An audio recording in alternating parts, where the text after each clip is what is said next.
We can't hear you, Commissioner. I said, this is the real deal. This is non-virtual.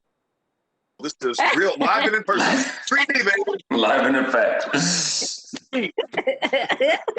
It's lovely. Perfect for Arbor Day. Yes. That's right.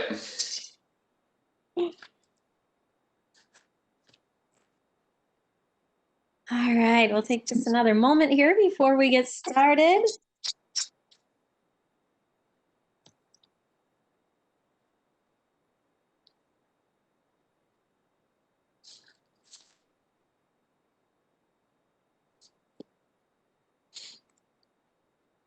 Hi, City Attorney. Good evening, Mayor. Good to see you.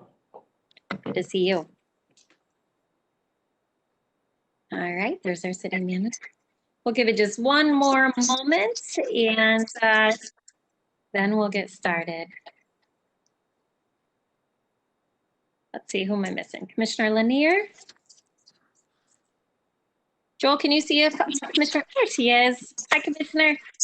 All right, it's 7 o'clock, so we'll go ahead and get started with our evening city commission meeting. I'll call this meeting to order, and as we begin our time together, I'll ask you to join me for a moment of silence before we go to the Pledge of Allegiance and roll call. If you join me for a moment of silence.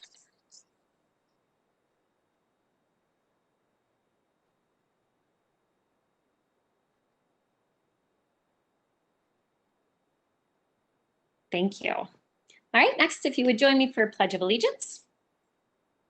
I pledge allegiance to the flag of the United States of America and to the republic for which it stands, one nation, under God, indivisible, with liberty and justice for all.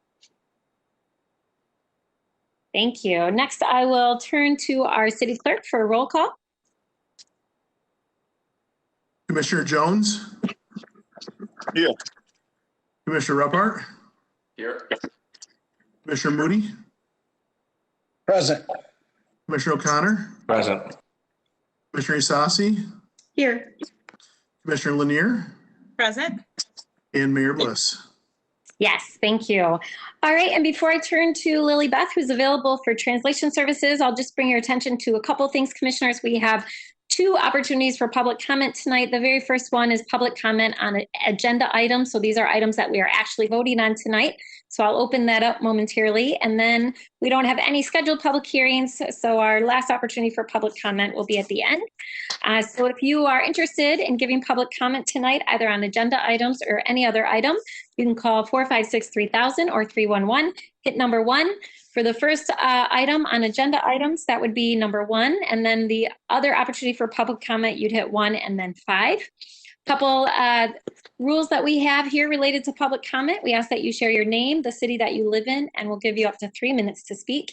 And on the very first opportunity for public comment, we ask you to be very explicit and let us know what item that we're voting on tonight that you're calling about. So with that, I'll turn to Ms. Lilibeth, and then I'll open it up for public comment on agenda items only. Lilibeth? Thank you, Mayor Bliss. Good evening. If you need interpretation services to address the City Commission, I will be able to assist. Please dial 456-3000 or 311 and choose the option you'd wish to speak on tonight.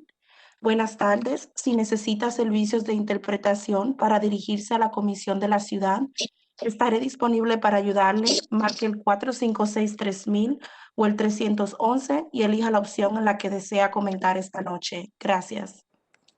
Thank you. All right, next up, we'll take us to our first opportunity for public comment. And again, this is public comment on agenda items. So these are items that we talked about and voted on earlier today. So we'll open up the first opportunity for public comment. I'll turn to Daniel to see if we have anyone in the queue. Here comes our first caller. Thank you, Daniel. My name is Caller, can you please lower the volume on your device? My name is Pat Atchison, and I'm here to speak on Community Development number 4, the resolution improving an increase in the scope of work for Rosa Parks Circle. Basically, the scope of work, the increase in the scope of work, I hope it's that you guys see the wisdom at the main downtown intersection of Pearl and Monroe, where Rosa Parks Circle is, that we need an information center and an information system. By design, Rosa Parks Circle was made a plaza at the main downtown intersection of Pearl and Monroe. Mayor Bliss, I don't really want to put you on the spot or anything, but you've told me when you were a commissioner and when you first became mayor that an information center at the main downtown intersection was a great idea. You know, I truly believe it's a great idea. You know, if the Convention and Visitors Bureau wouldn't want to run one, I would, or maybe the executive offices of the city of Grand Rapids. But the main thing is, if there was a contest of which downtown had the best information center or information system, Grand Rapids would not qualify for the contest because we have either an information system or information center, and that's what I'm trying to accomplish here. There's a lot of activity going on downtown. In that world winter we had a month and a half ago when it was really cold outside, there were so many people around downtown, everybody was seeking information. But we're talking about Rosa Parks Circle, the main downtown intersection of Pearl and Monroe. Where else would anyone ever want an information center? Why would anyone ever want to hide an information center inside another building? That just, I don't know why anyone would want to put an information center inside another building. Now I'm at 2 minutes. I've got 1 minute left. But the main thing I want to tell you is Grand Rapids, any city this size, with a very successful convention center and arena, a vibrant downtown, economics are going good, you know, even after the pandemic starting to get over. But we don't have an information center, and here we are. You're missing a grand opportunity to build an information center right at your main downtown intersection of Pearl and Monroe, where the city is spending $1,150,000, $600,000 from the Parks Fund, $550,000 from the Downtown Development Authority. I'm going to end it here. I think you should take $150,000 of that, you know, hire an excavator, level the hill behind Rosa Parks Circle, call the cement people, pour a foundation, and build an information center. Thank you.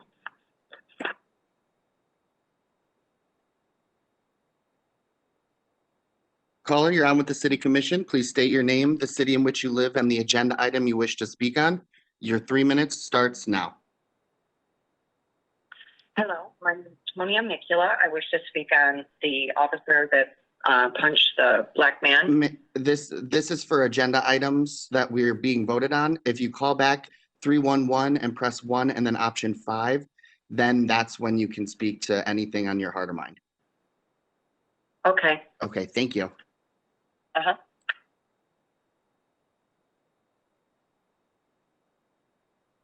Caller, you're on with the City Commission. Please state your name, the city in which you live, and the agenda item you wish to speak on. Your time starts now. Good evening, Watchdog Miller reporting.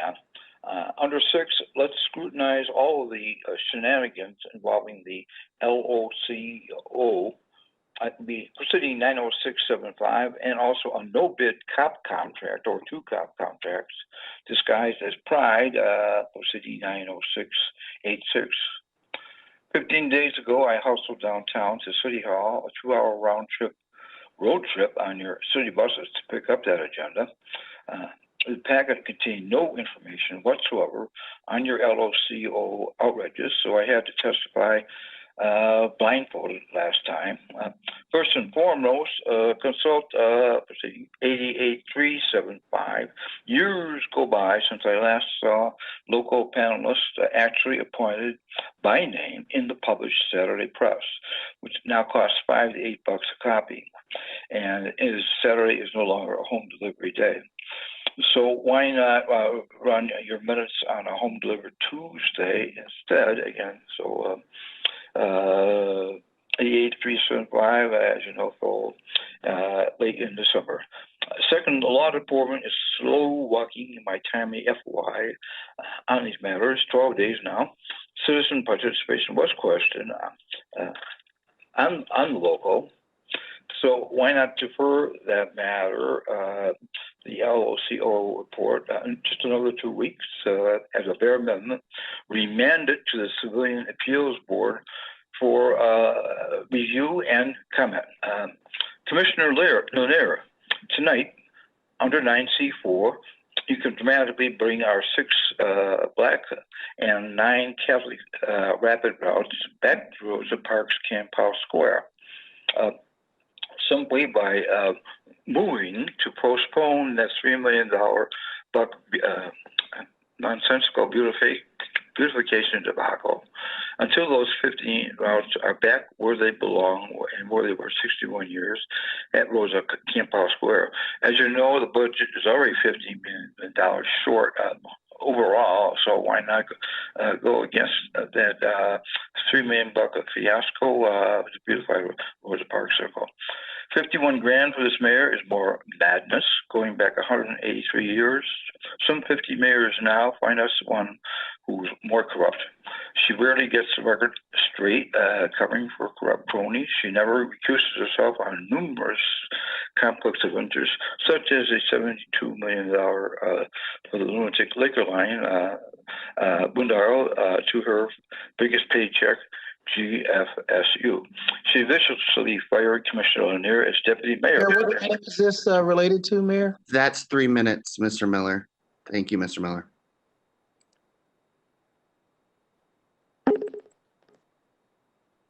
Caller, you're on with the City Commission. Please state your name, the city in which you live, and the agenda item you wish to speak on. You have 3 minutes. Your time starts now. Hi, good evening. This is Isaac DeGraff. I live in Grand Rapids, and I'm here to represent Link Up. I'm calling to speak on the home funding allocation. We appreciate your support for Link Up and for your commitment to creating more affordable ownership opportunities in our community. Reducing the racial wealth gap is essential to our work. We know that one of the best ways to build wealth is through home ownership. The city's investment in affordable home ownership opportunities creates an opportunity for families to build wealth while living in a city they love. I want to thank particularly the staff in the Community Development Department for working with us to make home ownership a reality for families in Grand Rapids. We hope you'll continue to prioritize home ownership as an effective tool to address our city's housing crisis. Thank you for listening, and I yield the rest of your time.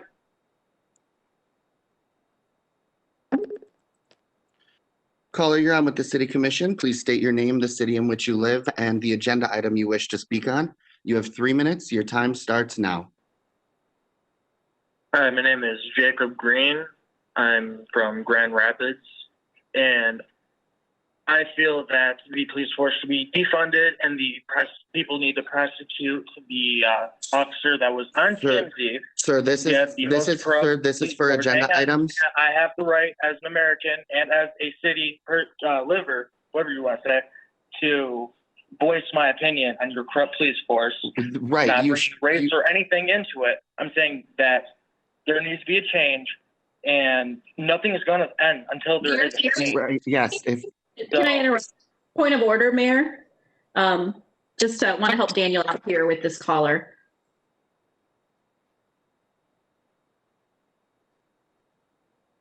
Thank you. In fact, I was thinking the city clerk was going to pipe in, but I'll remind. I just muted Daniel.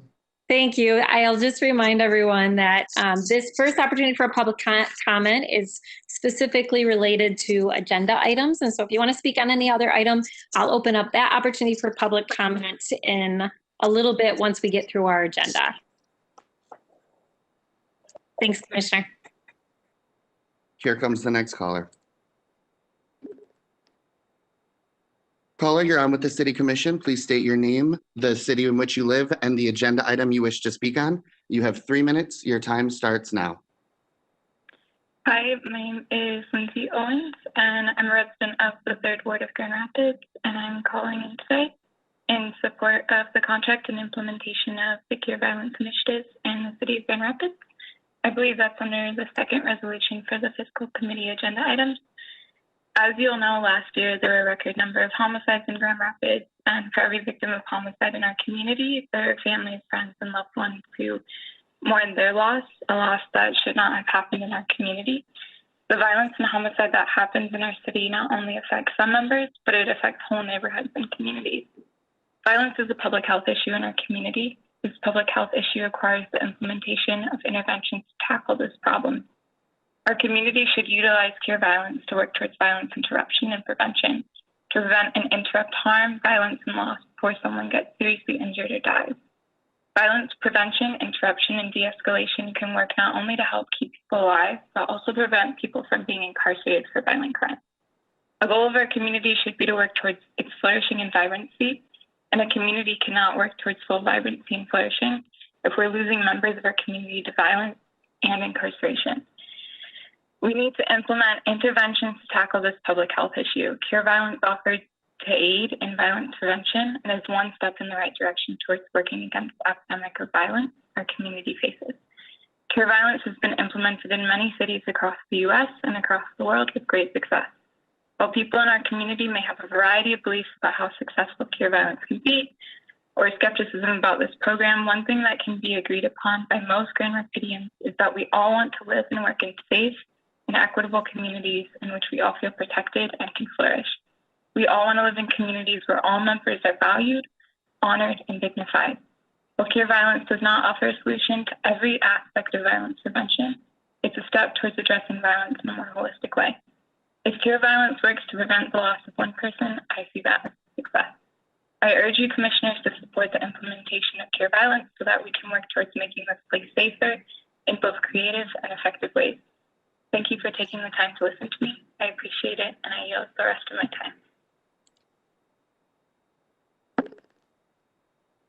Caller, you're on with the City Commission. Please state your name and the city in which you live. Also, the agenda item you wish to speak on. You have 3 minutes. Your time starts now. Hi, my name is Kellen. Live in Grand Rapids. Wanted to speak about the fiscal committee's authorization of spending up to $100,000 on the Cure Violence. I'd like to say that this is definitely one instance in which you have listened to the people and implementing something. So, definitely thank you for that. If we're to go further with things, then, that would involve investing more into the third ward and making sure that they get an equal amount of money that the other wards are getting and whatnot. But mainly my comment is to thank you for actually doing something about this. So appreciate it. Cool.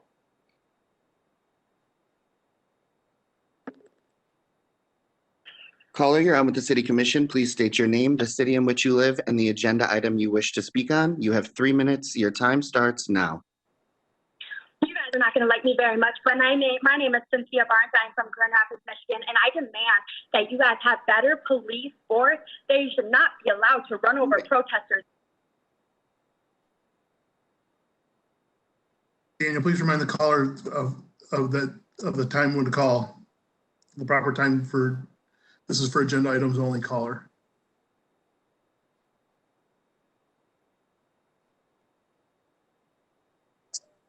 City Clerk, could we also put a comment in the Facebook page too? Just as a reminder. Yeah, good idea, Commissioner. Daniel, is there anyone else waiting to be heard on agenda items? There's one more caller in the queue at this time. Okay, thank you.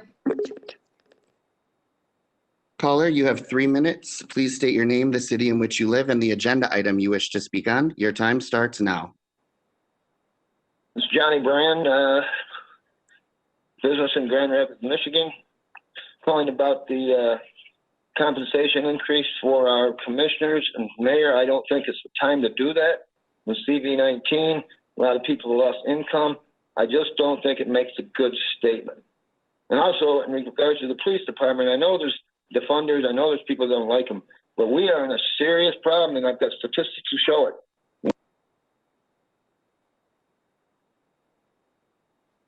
Mr. Brand, you need to talk about items that are actually on the agenda, if you would, please.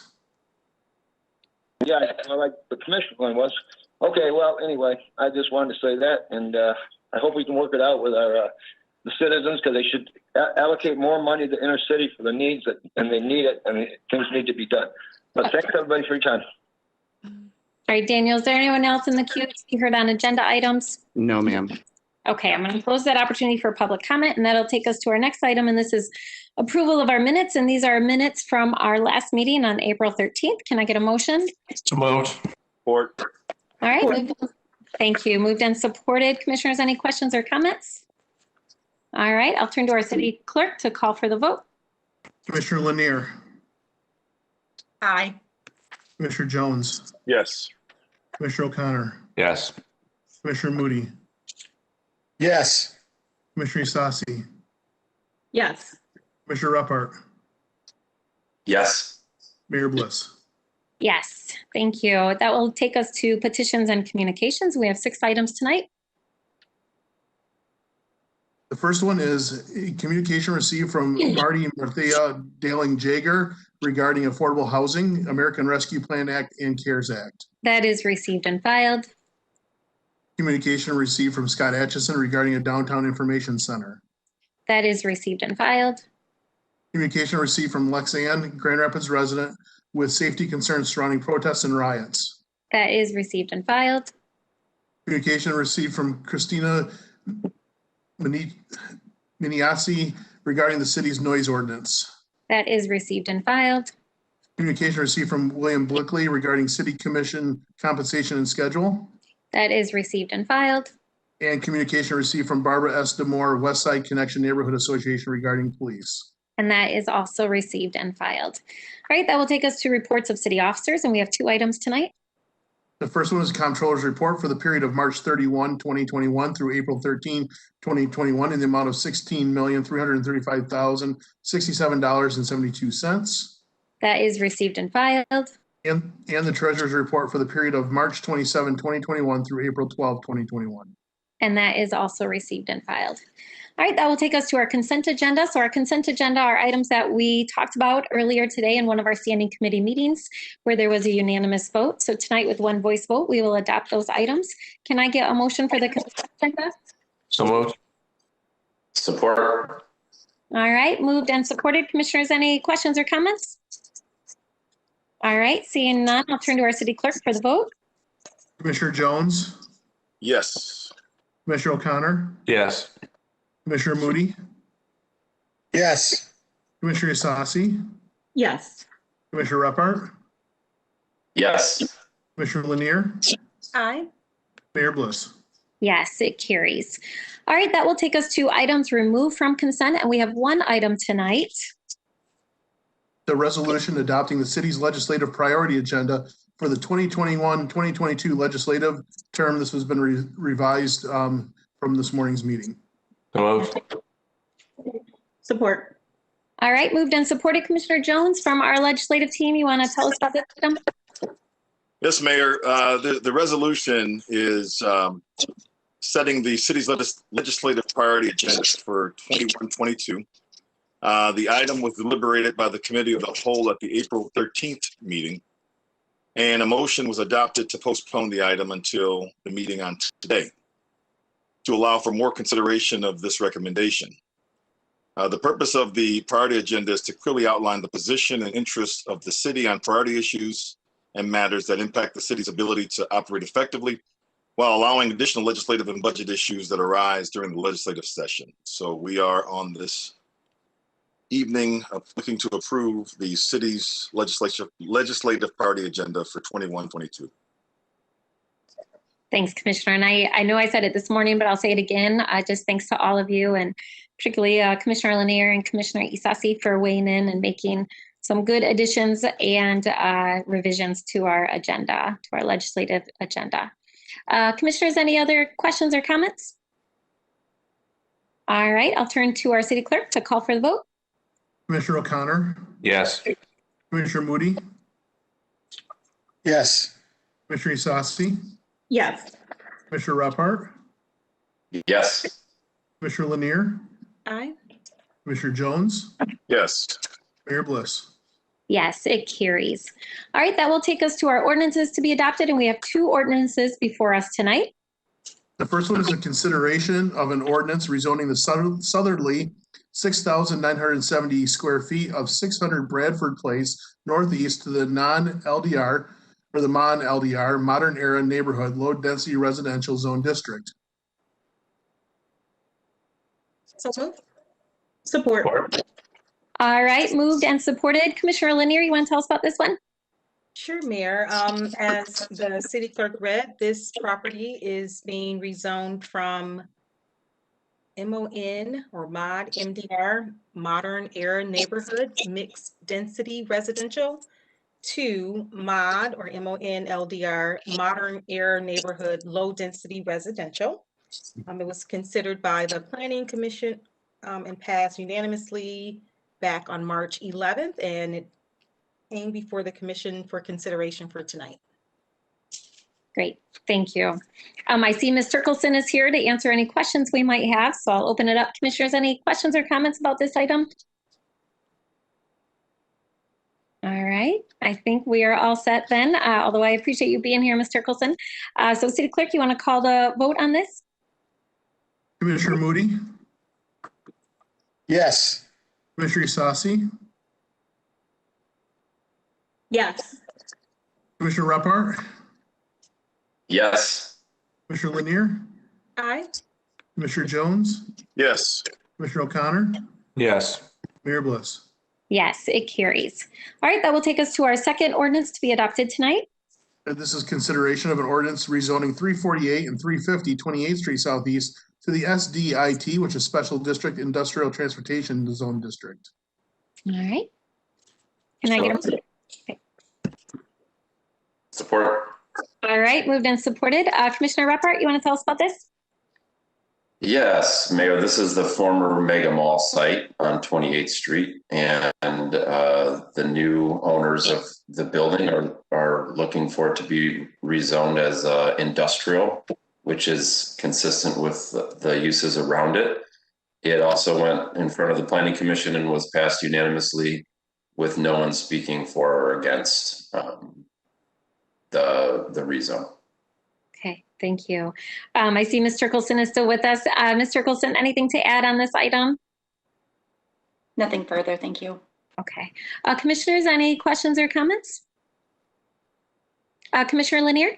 Mayor, I did have a question. I know when we discussed this in CD a couple weeks ago, Deputy City Manager DeLong was going to have some, or I think maybe the Economic Development Department was going to have some conversations with the property owner that same week. So I was just curious if we had any updates on that, and if not tonight, if you could just circle back with an email just to kind of let us know what came of those conversations. Thank you, Commissioner. We do have an update. So both the planning director and the economic development director met with representatives of the property, and it's industrial property. It's a warehouse designed as a warehouse, and it is, a very attractive warehouse. And I think they are in the process of working out an arrangement with the neighbor. So their interest is to move forward for the time being with it as it's currently constructed and zoned. And so that's, I think, what they're willing to pursue. But we did meet with them, and Kristen and Jeremiah did share our interest in, potential redevelopment opportunities. And, they still see economic viability doing what they're doing with the building. Thanks for that update. It was just consistent with some of our previous conversations, Mayor, about trying to find large parcels, and this happens to be 6 acres to redevelop as housing. And whenever we have opportunities, with developers, to be able to have those conversations as early as possible. So just wanted to kind of hear what came of that discussion. Thanks, Eric. Yep. You're very welcome. Thank you, Commissioner, for bringing that up, especially because these are the corridors that we've often talked about as opportunities for high density residential. And obviously they're all on, whether it's 28th Street or 44th or Plainfield, that there's a bus line. So thanks. Commissioners, any other questions or comments? All right, I'll turn to our city clerk for the vote. Commissioner Isasi, Yes. Commissioner Repart, Yes. Commissioner Lanier, Aye. Commissioner Jones, Yes. Commissioner O'Connor, Yes. Commissioner Moody, Yes. Mayor Bliss. Yes, it carries. Thank you, commissioners. So that will take us, we don't have any resolutions tonight, so that'll take us to our last opportunity for public comment, and this is public comment on any other item. So again, if you wish to be heard tonight, you can call 456-3000 or 311, hit number 1 and then number 5. And I will open up this opportunity for public comment, and I'll turn to Daniel to let us know if we have anyone waiting. Here comes the first caller. Thank you, Daniel. Caller, please state your name and the city in which you live. You have 3 minutes. Your time starts now. Okay, 1 second.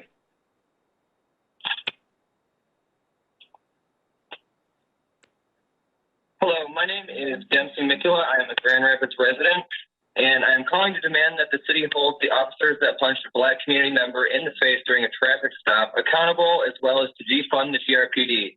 The Grand Rapids Police Department have done nothing but displayed unwarranted aggression towards normal community members as well as peaceful protesters.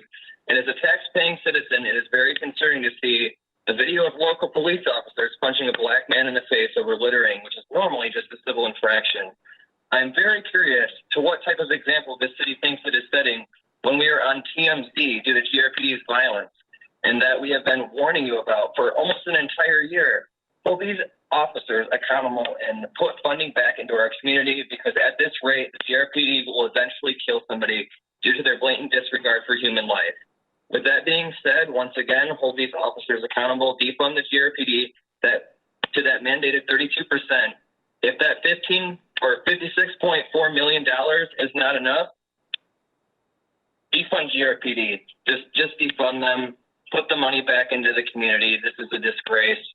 Hold those officers accountable. I forfeit my time. Thank you. Caller, you're on with the City Commission. Please state your name and the city in which you live. You have 3 minutes. Your time starts now. Hi, Commission. My name is Ashley, and I am a resident of Grand Rapids. I'm calling with concerns about the Grand Rapids Police Department. Our city has expressed, many residents in our community and city have expressed defunding the police and reallocating those funds to things that make more sense that would support our community to thrive. A lot of concerns with not following through with some of the things that were put in place to create some change and some trust with the community, like not handing over police reports to the oversight committee. If we're not going to get compliance with the police department with something that they agreed to put in place, then I'm not sure what the next step is, but that's not working. We have officers aggressively and violently arresting people, punching an arrested person in the head 7 times while they are handcuffed, while there are other officers there assisting with that arrest is not okay.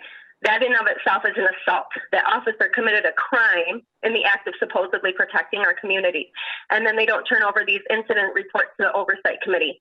So as a citizen who resides in Grand Rapids, I send my son to GRPS, I work in Grand Rapids, I'm done with my tax dollars going to a terrorist organization that threatens the community, that walks around like bullies, that has a vendetta against peaceful protesters, that seem to have it out for certain people that are in the activist community, that are leaders in our community when it comes to activism. And the GRPD does not serve a genuine purpose in this community. So I am still calling for looking at that budget and slashing it considerably, and then never hearing Grand Rapids Public Schools talk about struggling with funding while GRPD has a stacked budget. We need to fund our schools. We need to fund community centers. We need to fund entrepreneur programs. We need to fund small businesses. We don't need to fund a police department that can't cooperate with their oversight committee that they agreed to and that want to assault suspects and commit crimes against suspects. So I will yield my time. Thank you for listening.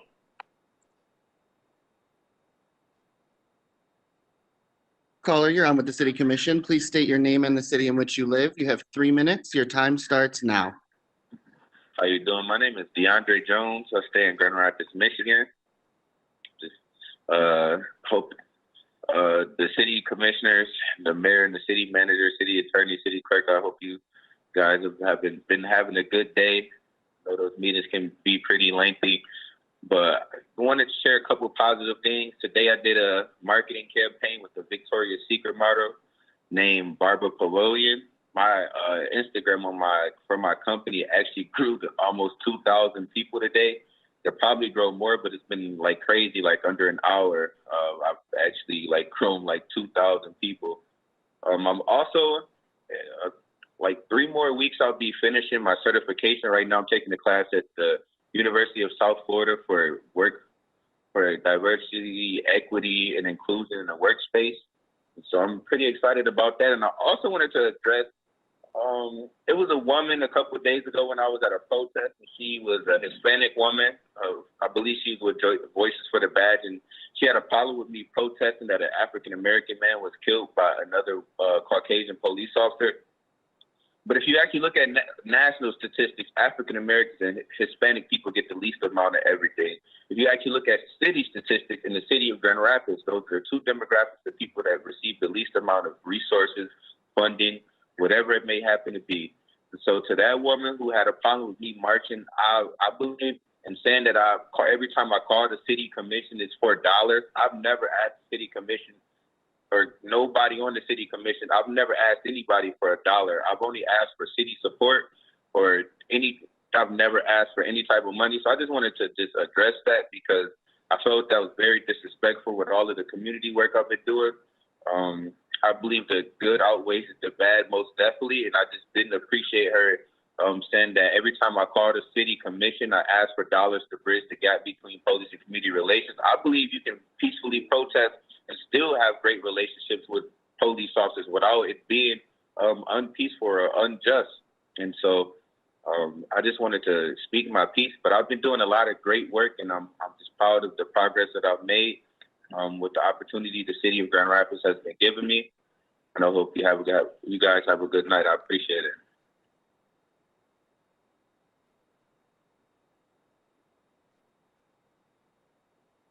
Caller, you're on with the City Commission. Please state your name and the city in which you live. You have 3 minutes. Your time starts now. Hello, my name is Tonya Mikula, and I am calling to say that I would like you to hold accountable the police that have punched the Black man during the traffic stop, accountable, as well as to defund the Grand Rapids Police Department. And when I say this, I could just feel some of you eye rolling or saying, "Oh yes, this is from a script. We got another one of those."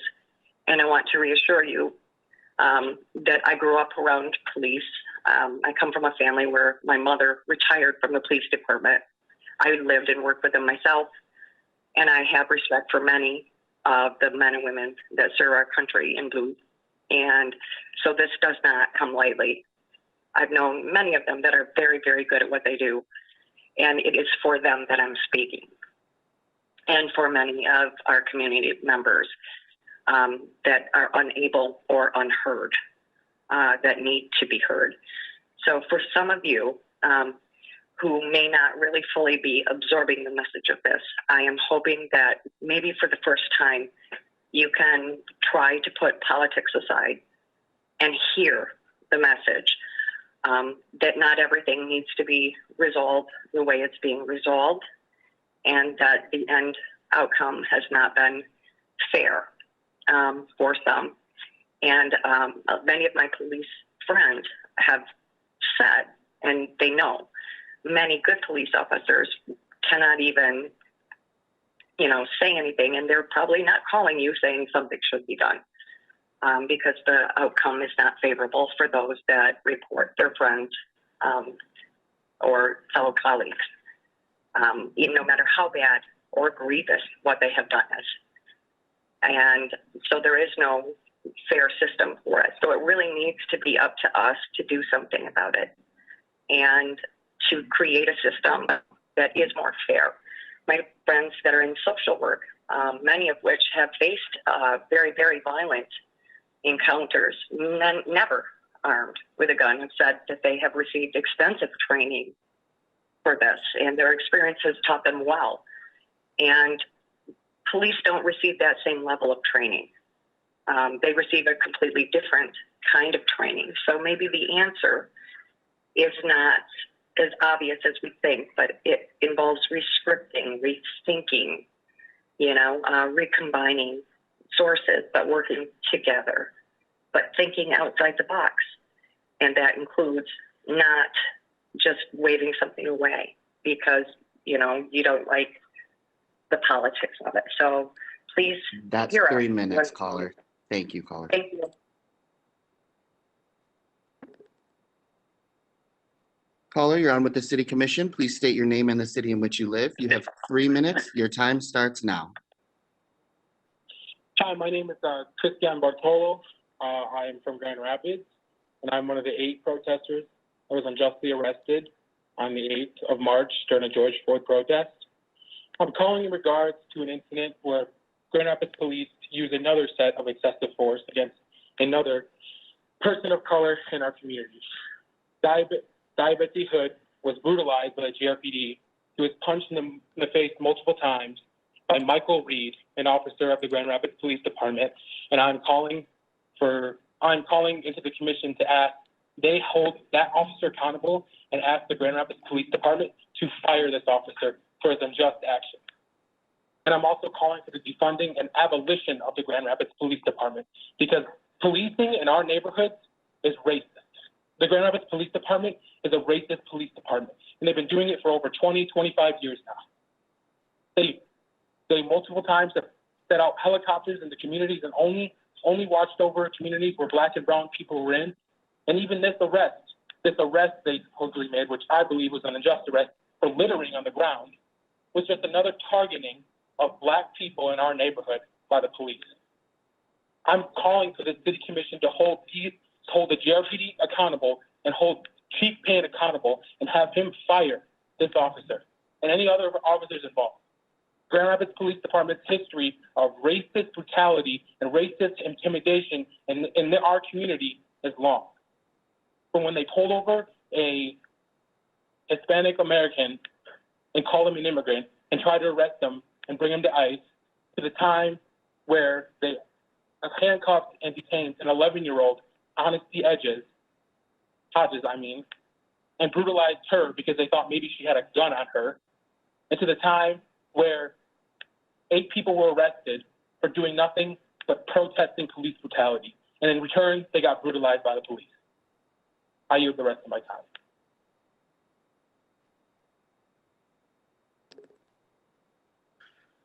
Caller, you're on with the City Commission. Please state your name and the city in which you live. Your 3 minutes starts now.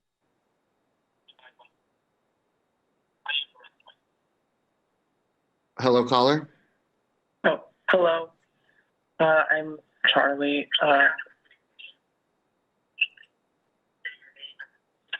Can you please lower the volume on your device? Okay. Is this? Can you hear? Oh goodness.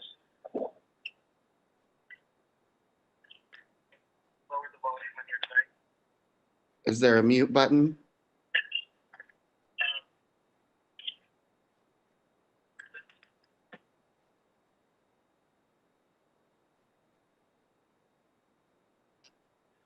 Caller, you're on with the City Commission. Please state your name and the city in which you live. You have 3 minutes. Your time starts now.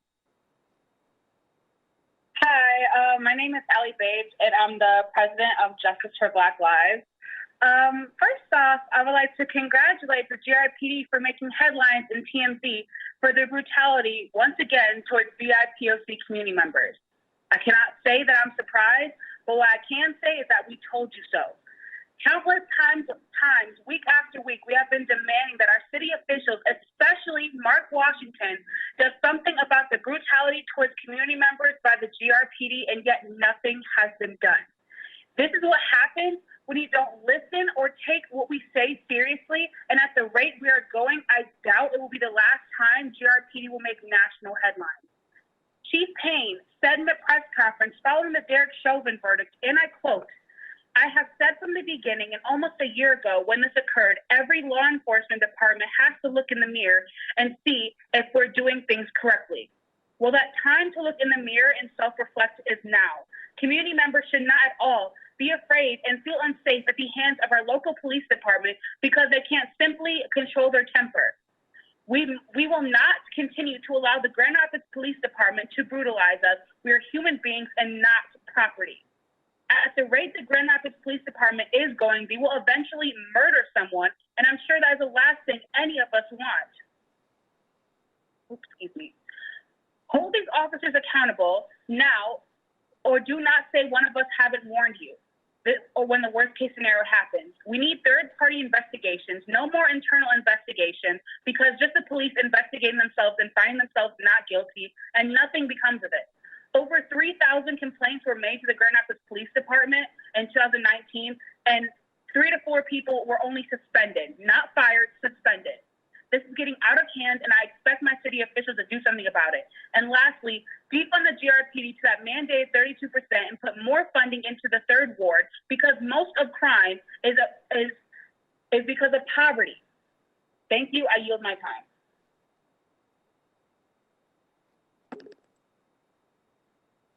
Caller, you're on with the City Commission. Please state your name and the city in which you live. You have 3 minutes. Your time starts now. Don Cheadle. I reside in Grand Rapids, Michigan. Go ahead, caller. I would like to address our Grand Rapids Police Department. Our families, isn't it the Grand Rapids PD's job to serve and protect? Well, they're not serving and protecting us. They're making us scared and our kids scared. I have a mixed child of my own that's afraid to go to school, so he moved in with his dad. Police brutality is what you people are all not hiding from, but you're standing for. There should be no police brutality on anybody. If it was your family going through this or your kids going through this, would you hide? No, you would stand up to do what is right. Well, as a parent of a mixed child, I can't do that to protect my child if this is going on. We all may be different colors, but we all bleed red. You know what that means? We all were made by God, and we all bleed red, so we're all supposed to stand as a community as one. Now, I think the actions should come to the Grand Rapids Police Department. Things should be noted down so that we don't have to be scared and make our children scared of being out in the outside world. I know that y'all stand for different things, but in my family, we don't. We stand together. We fight together. So I just hope this gets to you, and I forfeit my time. Thank you.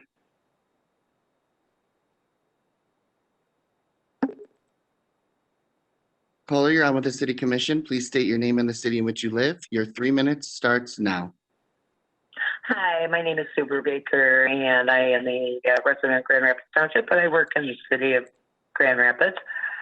One of the things that I think people forget is what our officers really do for us.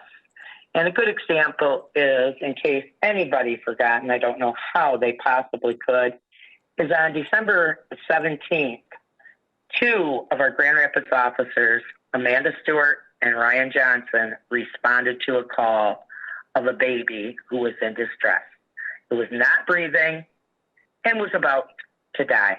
They saved this baby's life.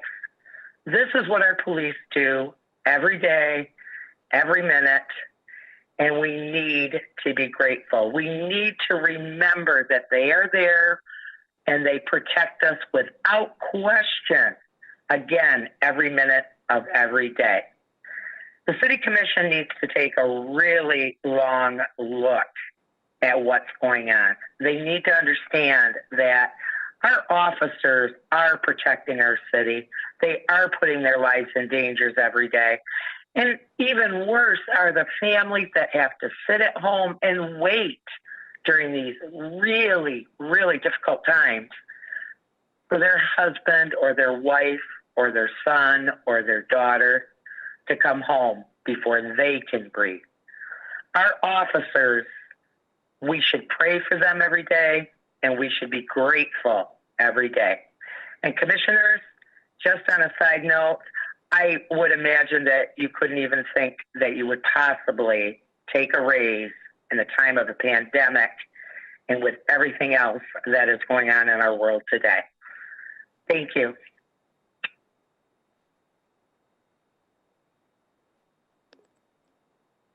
Caller, you're on with the City Commission. Please state your name and the city in which you live. You have 3 minutes. Your time starts now. Watchdog Miller back.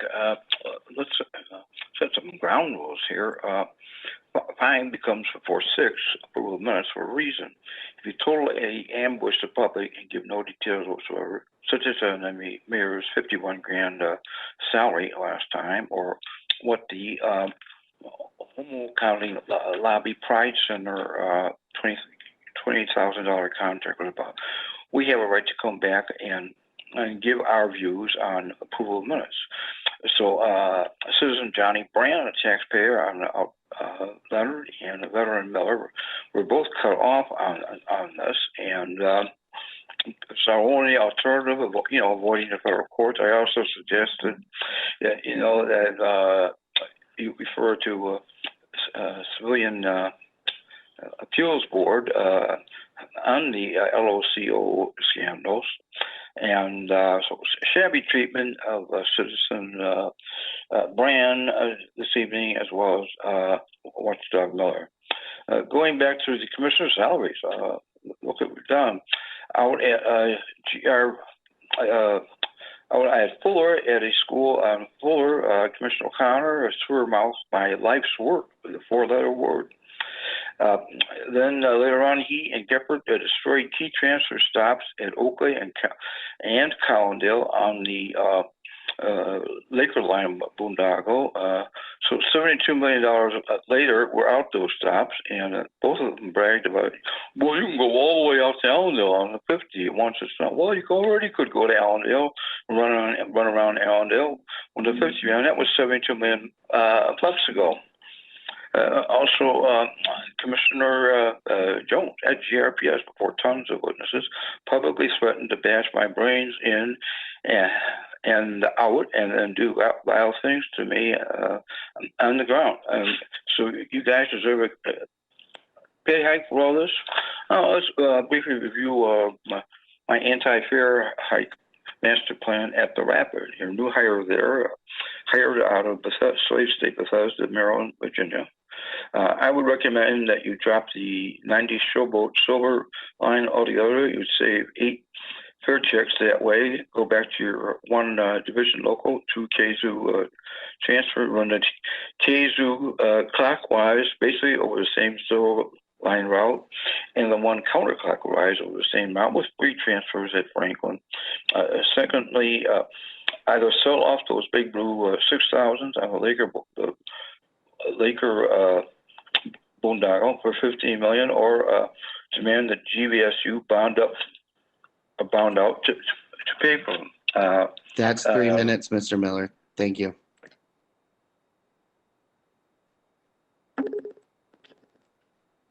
Caller, you're on with the City Commission. Please state your name and the city in which you live. You have 3 minutes. Your time starts now. Hello, my name is Cynthia Hicks. I go by Cindy, and I live here in Grand Rapids on the southeast side in the 3rd Ward.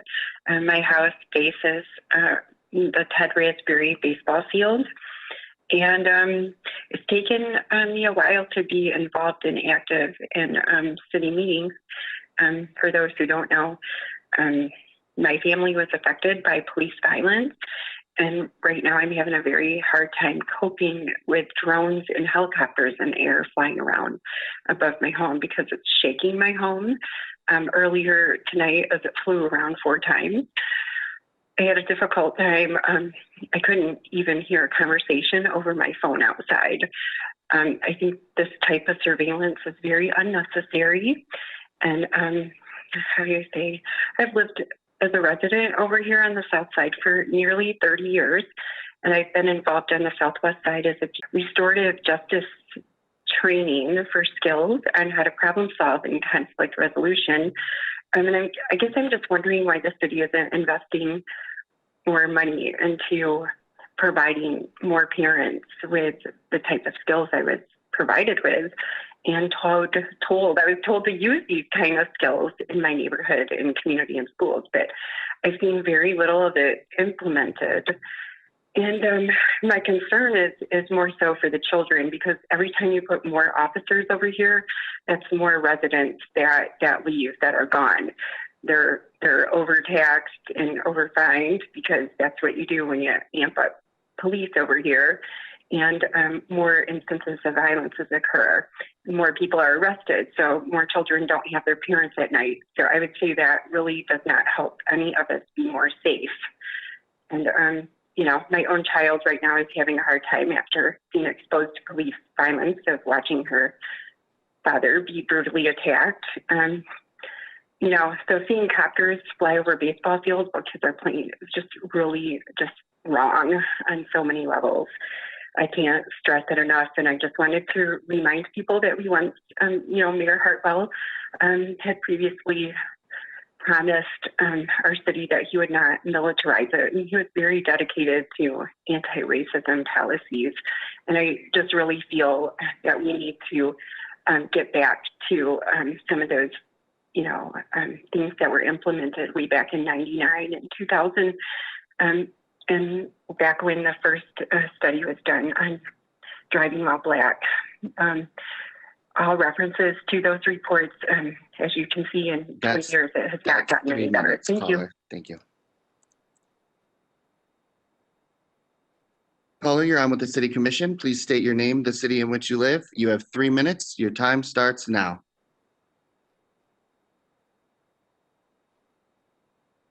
Hello, caller. Oh, sorry. Thank you. My name is Julian. I live just outside the 3rd Ward in the city of Kentwood. My concern today is that there have been a lot of public statements released from the city about the events on March 27th, and still none of them try to make right by the Women's March that was invaded by police. I feel I must remind everyone that this event had a permit from the city and featured participants who are victims of various kinds of assault or domestic abuse. They had their permit, and they were in their permitted space when a squad of men from GRPD rushed the group to target one of the people from the joint event that used the same permit. The eagerness to perform this arrest, not only despite the group's prior communication about the event with GRPD, but also to do so without checking with the permit owners on whether or not there is any reason for a man to be tackled at their event, is a failure of the city 7 times over. I'll say that again. I think it's unacceptable that the police arrested a man for using a permitted space on the sole assumptions stated in this city's public statements. What's worse, once again, is also the lack of an apology. In each statement released in the last month, all of them maintain that it was the failure of JFBL's part that they made an assumption, all failing to acknowledge the primary group that held the permit. This group is a group of women of our city who have been assaulted many times, sometimes here, in our own city, failing to keep them safe. And as a display of authority and quote-unquote safekeeping, they get their permitted event shoved through and have to watch a man charging on the crowd, or a man speaking to open their event as they arrive, tackled.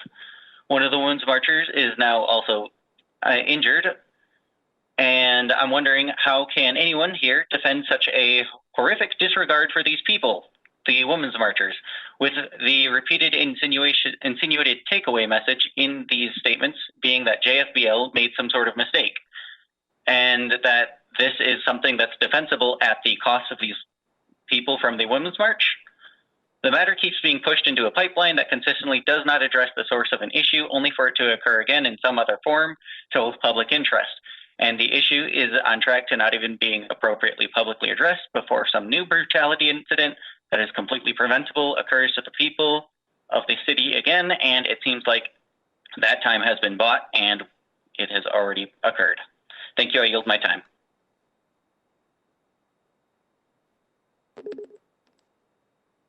Caller, you're on with the City Commission. Please state your name and the city in which you live. Your 3 minutes starts now. Yes, I am Kent County Commissioner Robert S. Womack. I'd like to say hello to the City Commission. I am talking about the incident with a young man was hit in the face 7 times as the police initiated arrest of a person that was littering before they had went into a party store one night. I did post this on my Facebook because there was a small 30-second video distributed around the community that showed the police officer hitting the young man in the face, and it had riled up everyone. I wanted people to get to see it in its entirety, to see that there were some things that did initiate, contact with the police that may not have happened. But after they did subdue him, to hit him in the face 7 times was something that was very heartbreaking to see. And also the fact that not only hitting him in the face 7 times, but him to be charged with trying to unarm a police officer, and a police report that now says that if he had wrenched that gun, he would have killed the police officer. So that's an extra 10-year charge. It's bad enough that some of our young people do things that get themselves in trouble. But for us who are public servants, such as police commissioners, for anyone to up a charge and try to put a man away for an extra 10 years and be able to walk away, that adds some major insult. That adds some major insult. These kids are not animals. These kids are not trying to kill the police. We're not at that level in Grand Rapids. I try hard to help police and community relations because we never want to see Grand Rapids come to that level.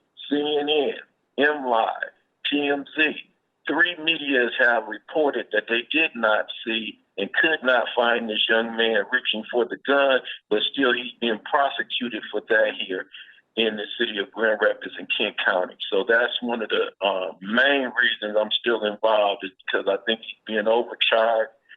I also am going to be writing a communication asking for the commission to pass a resolution or policy change that will allow the Oversight and Public Accountability Office to receive communications, videos, and information that can help them to make sure that the community gets information, because if the community did not see that a person tried to leave the car, they may have believed that a police just hit a person, and that's 3 minutes, Commissioner. Thank you, Commissioner.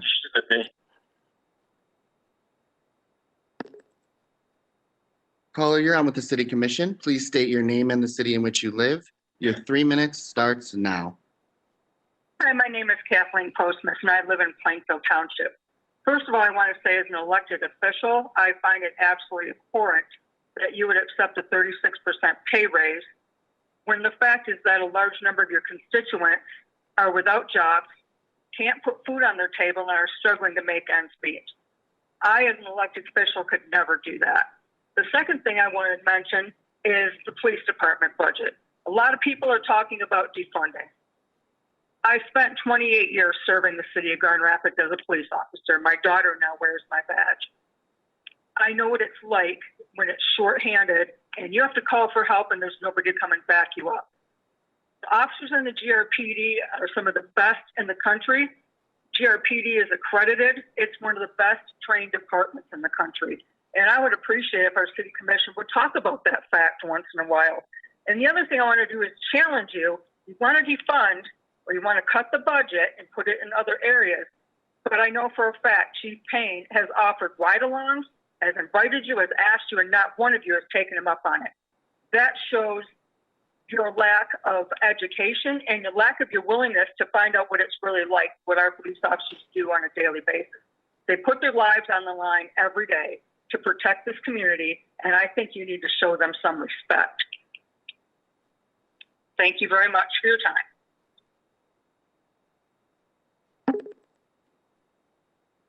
Caller, you're on with the City Commission. Please state your name and the city in which you live. Your 3 minutes starts now. Yes, my name is Kyla Eddy. I'm in the 3rd Ward of Grand Rapids, and I'm calling to demand that the city hold the officers that punched a Black community member in the face during a traffic stop accountable, as well as defund the GRPD. The Grand Rapids Police Department have done nothing but display unwarranted aggression towards normal community members as well as peaceful protesters, including myself, as a tax-paying citizen. It is very concerning to see video of local police officers punching a black man in the face over littering, which is normally just a civil infraction. We made it on TMZ. I am tired of being ashamed of where I'm from. I'm tired of being embarrassed being a Grand Rapids resident. I'm a tax-paying citizen, and I'm not happy. I yield the remainder of my time.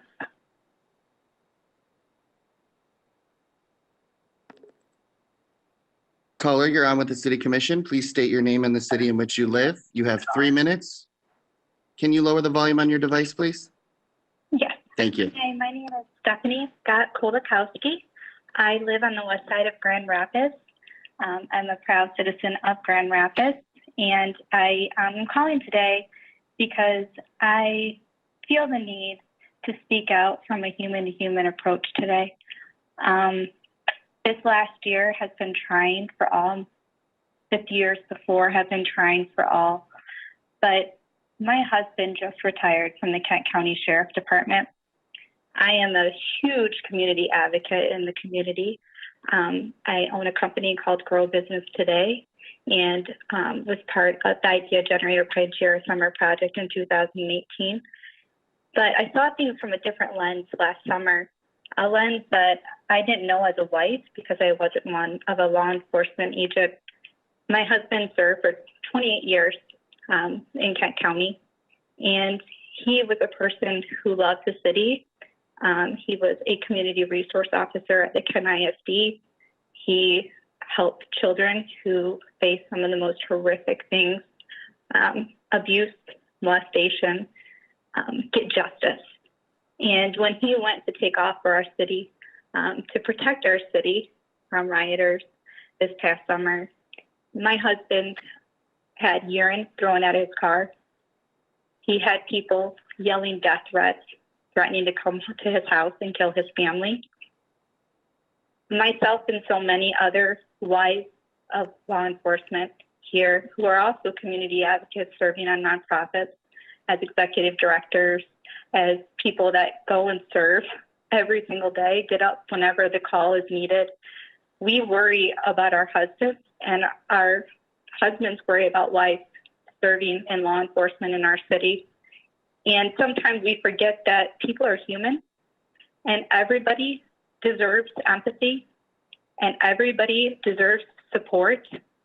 And I can say that now, working in partnership with the Voice for the Badge, we really need to take a step back and say, when we look at culture and we look at equity and we look at support and we look at the discrepancy and the gap that exists right now in people wanting to get into law enforcement, to protect our city, to make our communities better and stronger, and those retiring because they don't feel loved and they don't feel respected and they don't feel appreciated.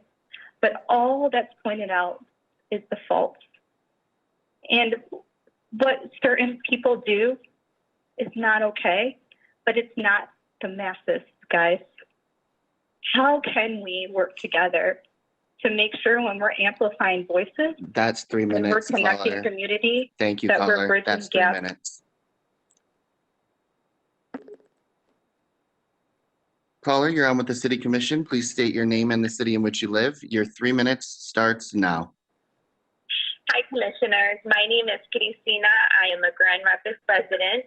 I'm also calling on behalf of the majority of Hispanic and Latino people, and even other non-Hispanic people that for one reason or another, maybe they're too shy, they don't call in to express their opinions, but we want to express our appreciation and our gratitude for the Grand Rapids Police Department.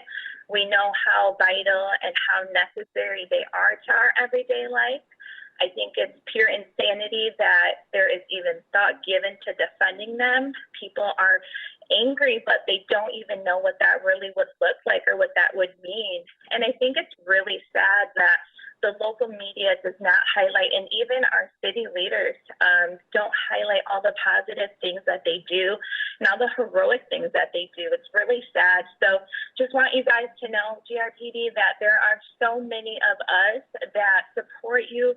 And even though we're not loud and aggressive like the people that bash you, we are here and we support you and we thank you. You know, our city, we're so proud of our city. We're upcoming, we lead in things, but if our GRPD and those good people leave, then a lot of our residents are going to leave and go to other cities where they're going to feel safer. So again, thanks GRPD. We are here to support you, and thank you, Commissioner.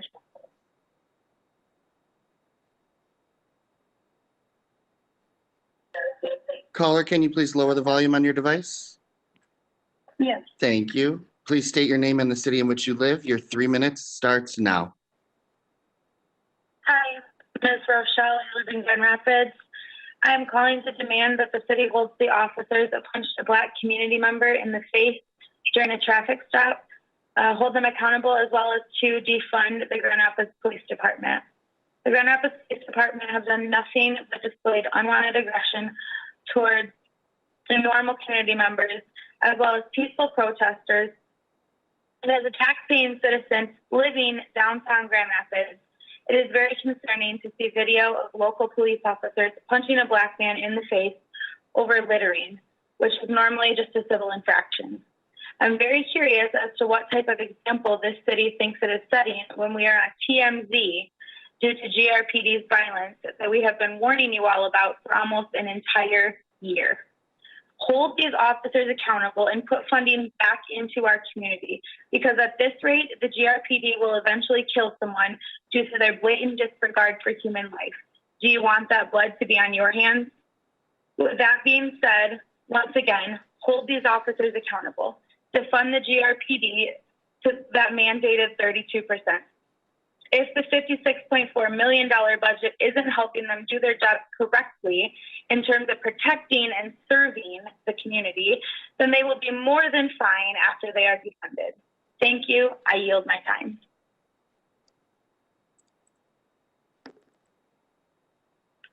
Caller, can you please lower the volume on your device? Thank you. Please state your name and the city in which you live. Your 3 minutes starts now. Hi, this is Kellen. I live in Grand Rapids. This call is regarding the abhorrent police actions that have occurred and are occurring to this day in the Grand Rapids Police Department. Officer Michael Reed needs to go, and the other officers that helped Michael Reed brutalize the infamous victim of this racist profiling traffic stop need to also be held accountable. You can look in the Grand Rapids Police Department use of force guidelines and see that it is written in the guidelines that an officer has a duty to intervene when they see that another officer is using use of force that is clearly unreasonable, and that there is the opportunity to stop an officer. There were 3 other police officers around the victim that was punched, and not one of them made an effort to have Michael Reed stop. This means that multiple officers breached rules of conduct within their duties. They deserve to be held accountable as well as Michael Reed. I know that an internal investigation was just enacted on Michael Reed, but we shouldn't even need an investigation into this conduct. There should just be accountability. We saw the videos. We know that Michael shot at a 14-year-old previously. He's a liability, and he needs to be fired from the police department. Nobody forgets what police officers do for us. One of the previous callers who brought up the story of the baby needs to realize that unarmed officials could also do that job. Why do people need to have a gun in order to save a baby? I also love how a former GRPD officer called in to argue for the police. Totally not a biased source. Does anyone notice how these people are not condemning the officer that blatantly brutalized an individual? These people don't care about others. They only care about being on top of the racial hierarchical power structure that police enforce. Where was the empathy for the individual that was punched in the face 7 times just for littering? Where was the support? I'm going to ask you, commissioners, that you remove police from traffic stops in Grand Rapids. No one needs to be brutalized just because they made a civil infraction while Black. Thank you. I yield my time.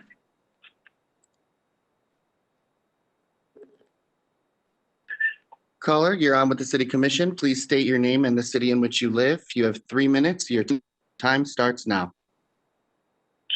My name is Donnie, and I live in the southeast side of Grand Rapids. I've been living here for over 28 years now. Never, first thing I'd like to address is never in my life, in my whole life, have I ever seen police officers address a stolen vehicle. This policy that has now popped up that going under having to address the stolen vehicle, alleged stolen vehicle at gunpoint, and everybody in it being at gunpoint is far ridiculous. It seems like a double escalation, in my opinion, against the civilian and also in double protection for the police officer. Again, we must be working in protection of the civilians, like many have said. You know, you have to be able to protect the civilians. But what's happening here is that that's not actually the mindset. Is that you're not protecting the civilians. We keep getting things like helicopters being over the southeast side and going over the northwest side. But are these same helicopters going to East Grand Rapids? No, they're not going to East Grand Rapids, because guess what? They're there to make certain people feel uncomfortable and certain people feel comfortable. And as long as other people can hear it, then that's fine. The people East Grand Rapids can hear the helicopter, but they can't hear it if it's going right over their head, right? You know. Another thing that I'd like to address is that, you know, we don't pay the city of Grand Rapids Police Department to harass and stalk. I'm going to repeat myself when I say that. Harass and stalk protesters, and not even just peaceful protesters, but people who are just out there speaking their First Amendment right, demonstrating their first constitutional First Amendment right. And you know, they corral these people that are allowed to do this, and then they get them off the street. Which again, it's a freedom of speech. You know, if you don't like what you have to say or anybody has to say, then that's on you. But again, we are here to serve the community, and we're trying to get the community served. And one of the things when we say GRPD needs to be defunded to that 32.5%, because the community needs more money. The only thing that's kept up with the rate of inflation since 1990 is GRPD. And I find that highly offensive. I find that very offensive on account of that, you know, the southeast side has lead in their water. We need to talk about that. And then, you know, there's far more resources that are going on in the city that people need, and they're fighting over. So again, let's stop putting a Band-Aid over it. Okay. When we find a police officer abusing somebody over a traffic stop, That's 3 minutes, caller. Thank you. Possibly littering. Thank you, caller. Yeah. Caller, can you please mute the volume on your device? Thank you. Please state your name. Yep. Please state your name and the city in which you live. Your 3 minutes starts now. Hi, my name is Casey Thompson. I am a director of JFBL, and I live in the 3rd Ward of Grand Rapids. I would like to address some people specifically. First, Brandon Davis. I'm curious because his job on the City Commission is to bridge the gap between the City Commission and the community. But Brandon Davis, you know who the organizations are. You know what our names are. You know who the directors are. And we've never seen you. I can't pick you out of a crowd. So I'm curious to who it is he's speaking with and what we're paying him for. Talking about continuing to bridge the gap. Mark Washington, this one is for you. You say, bridge the gap, we're here, talk to me. Then you also openly say, I will not consider any sort of defunding at all. So please stop calling and emailing. I'm curious as to why your brand new rookie police know protesters' names. We're not asking for fire hydrant day with children of the community. We're asking for resources in the community. Why is the only real concern a riot that happened nearly a year ago when we've been brutalized for it ever since? Why don't you highlight the things we do?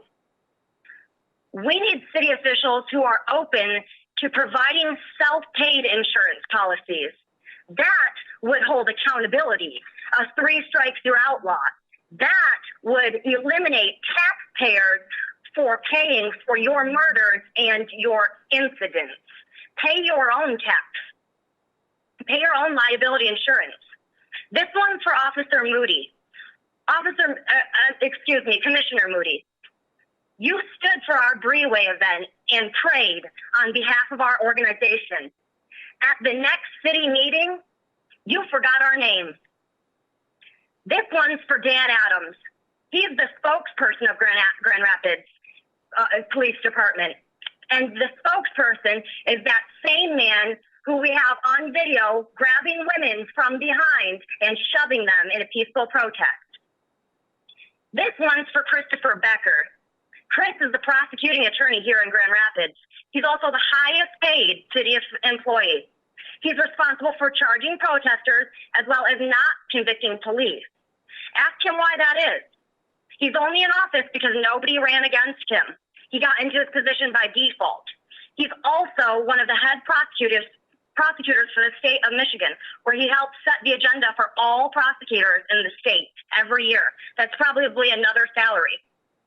That's 3 minutes, caller. Good. Thank you, caller. That's 3 minutes. You know. Caller, you're on with the City Commission. Please state your name and the city in which you live. You have 3 minutes. Your time starts now.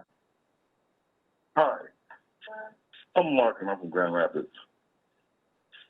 You know, on this GRPD thing, it's just, I'm just gonna be for real. This isn't nothing new. You know, the GRPD has been doing this for decades. You know, I remember in 1980, to the point where I wasn't here during that time, when the majority of the units was patrolling the southeast side, day in and day out, trying to make certain quotas and everything else. While in the outside affluent white neighborhood fringe, child was abducted, no police presence around, that particular area. And that individual is still missing out. Her name is Dean Peters. This is the slippery slope that I would have to suggest. It's the corrupt police unions that allow the bad individuals in the force back on the street. And the departments are scared of these police unions. And if the unions put fear into these departments, this is what you get. You have corrupt individuals on the force, in the inner cities, putting down individuals for no reason whatsoever. Now granted, there are those who get in trouble, fine, arrest them. I don't have a problem with it. But it's the ones who are unarmed, minding their own business, walking up and down the street, and you got the bad element coming in, stopping and frisking them for no reason whatsoever. That's the problem. Now you gonna come now. Now, as far as what happened a few days ago, unacceptable. Can't do it. If you're going to arrest them the right way. You don't go punching people in the face. You don't be punching somebody in the face, trying to break their eye socket and trying to permanently blind them. And then when the guy goes to cover up his face to prevent the officer from doing it, he's saying he's resisting arrest. What do you want him to do? Just stand there and get permanent? That's 3 minutes, caller. Thank you, caller.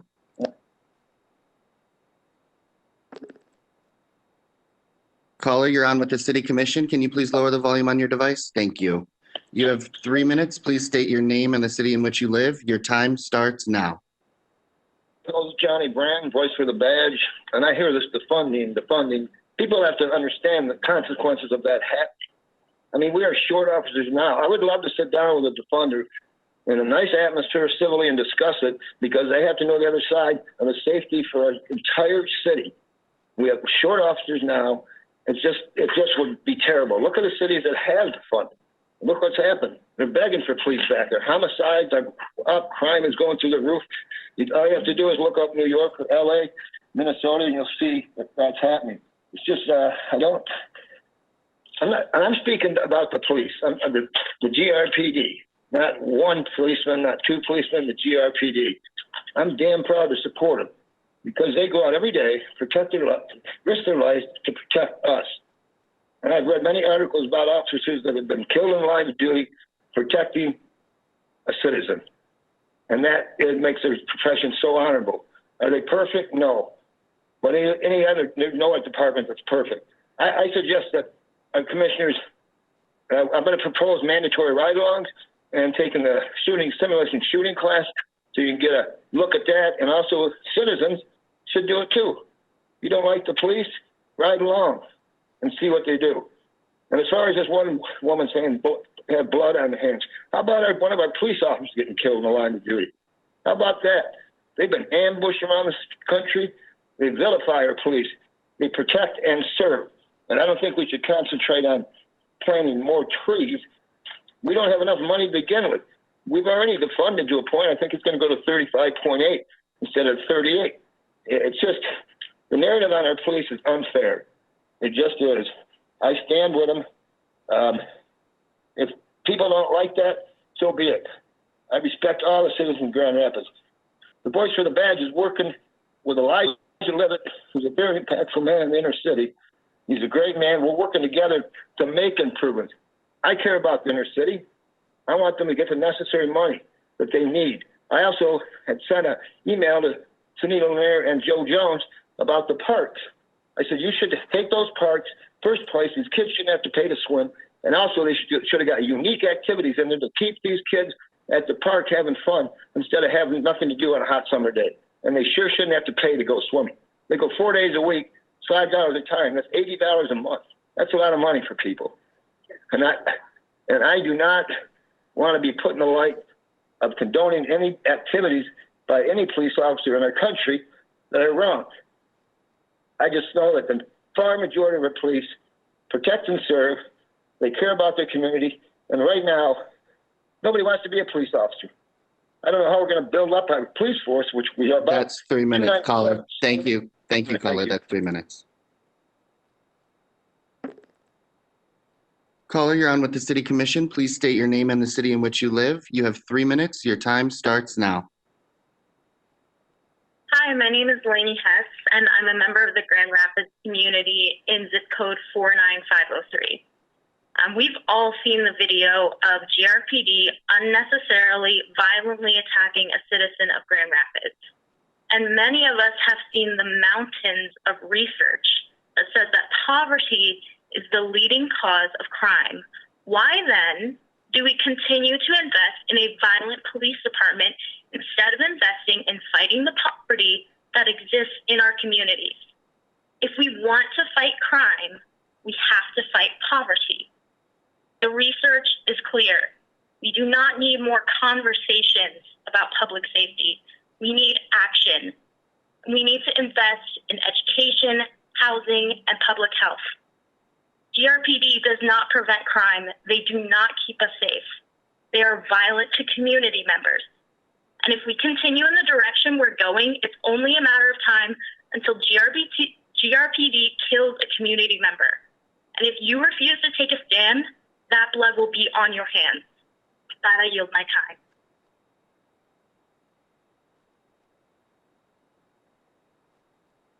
Caller, you're on with the City Commission. Please state your name and the city in which you live. You have 3 minutes. Your time starts now. Daniel, how are you? I'm well, Jimmy. Go ahead. Yeah, I'm Jimmy Arzola. Number one, I think it's poor character, Mayor, that you would call out Daniel because people don't like what I say.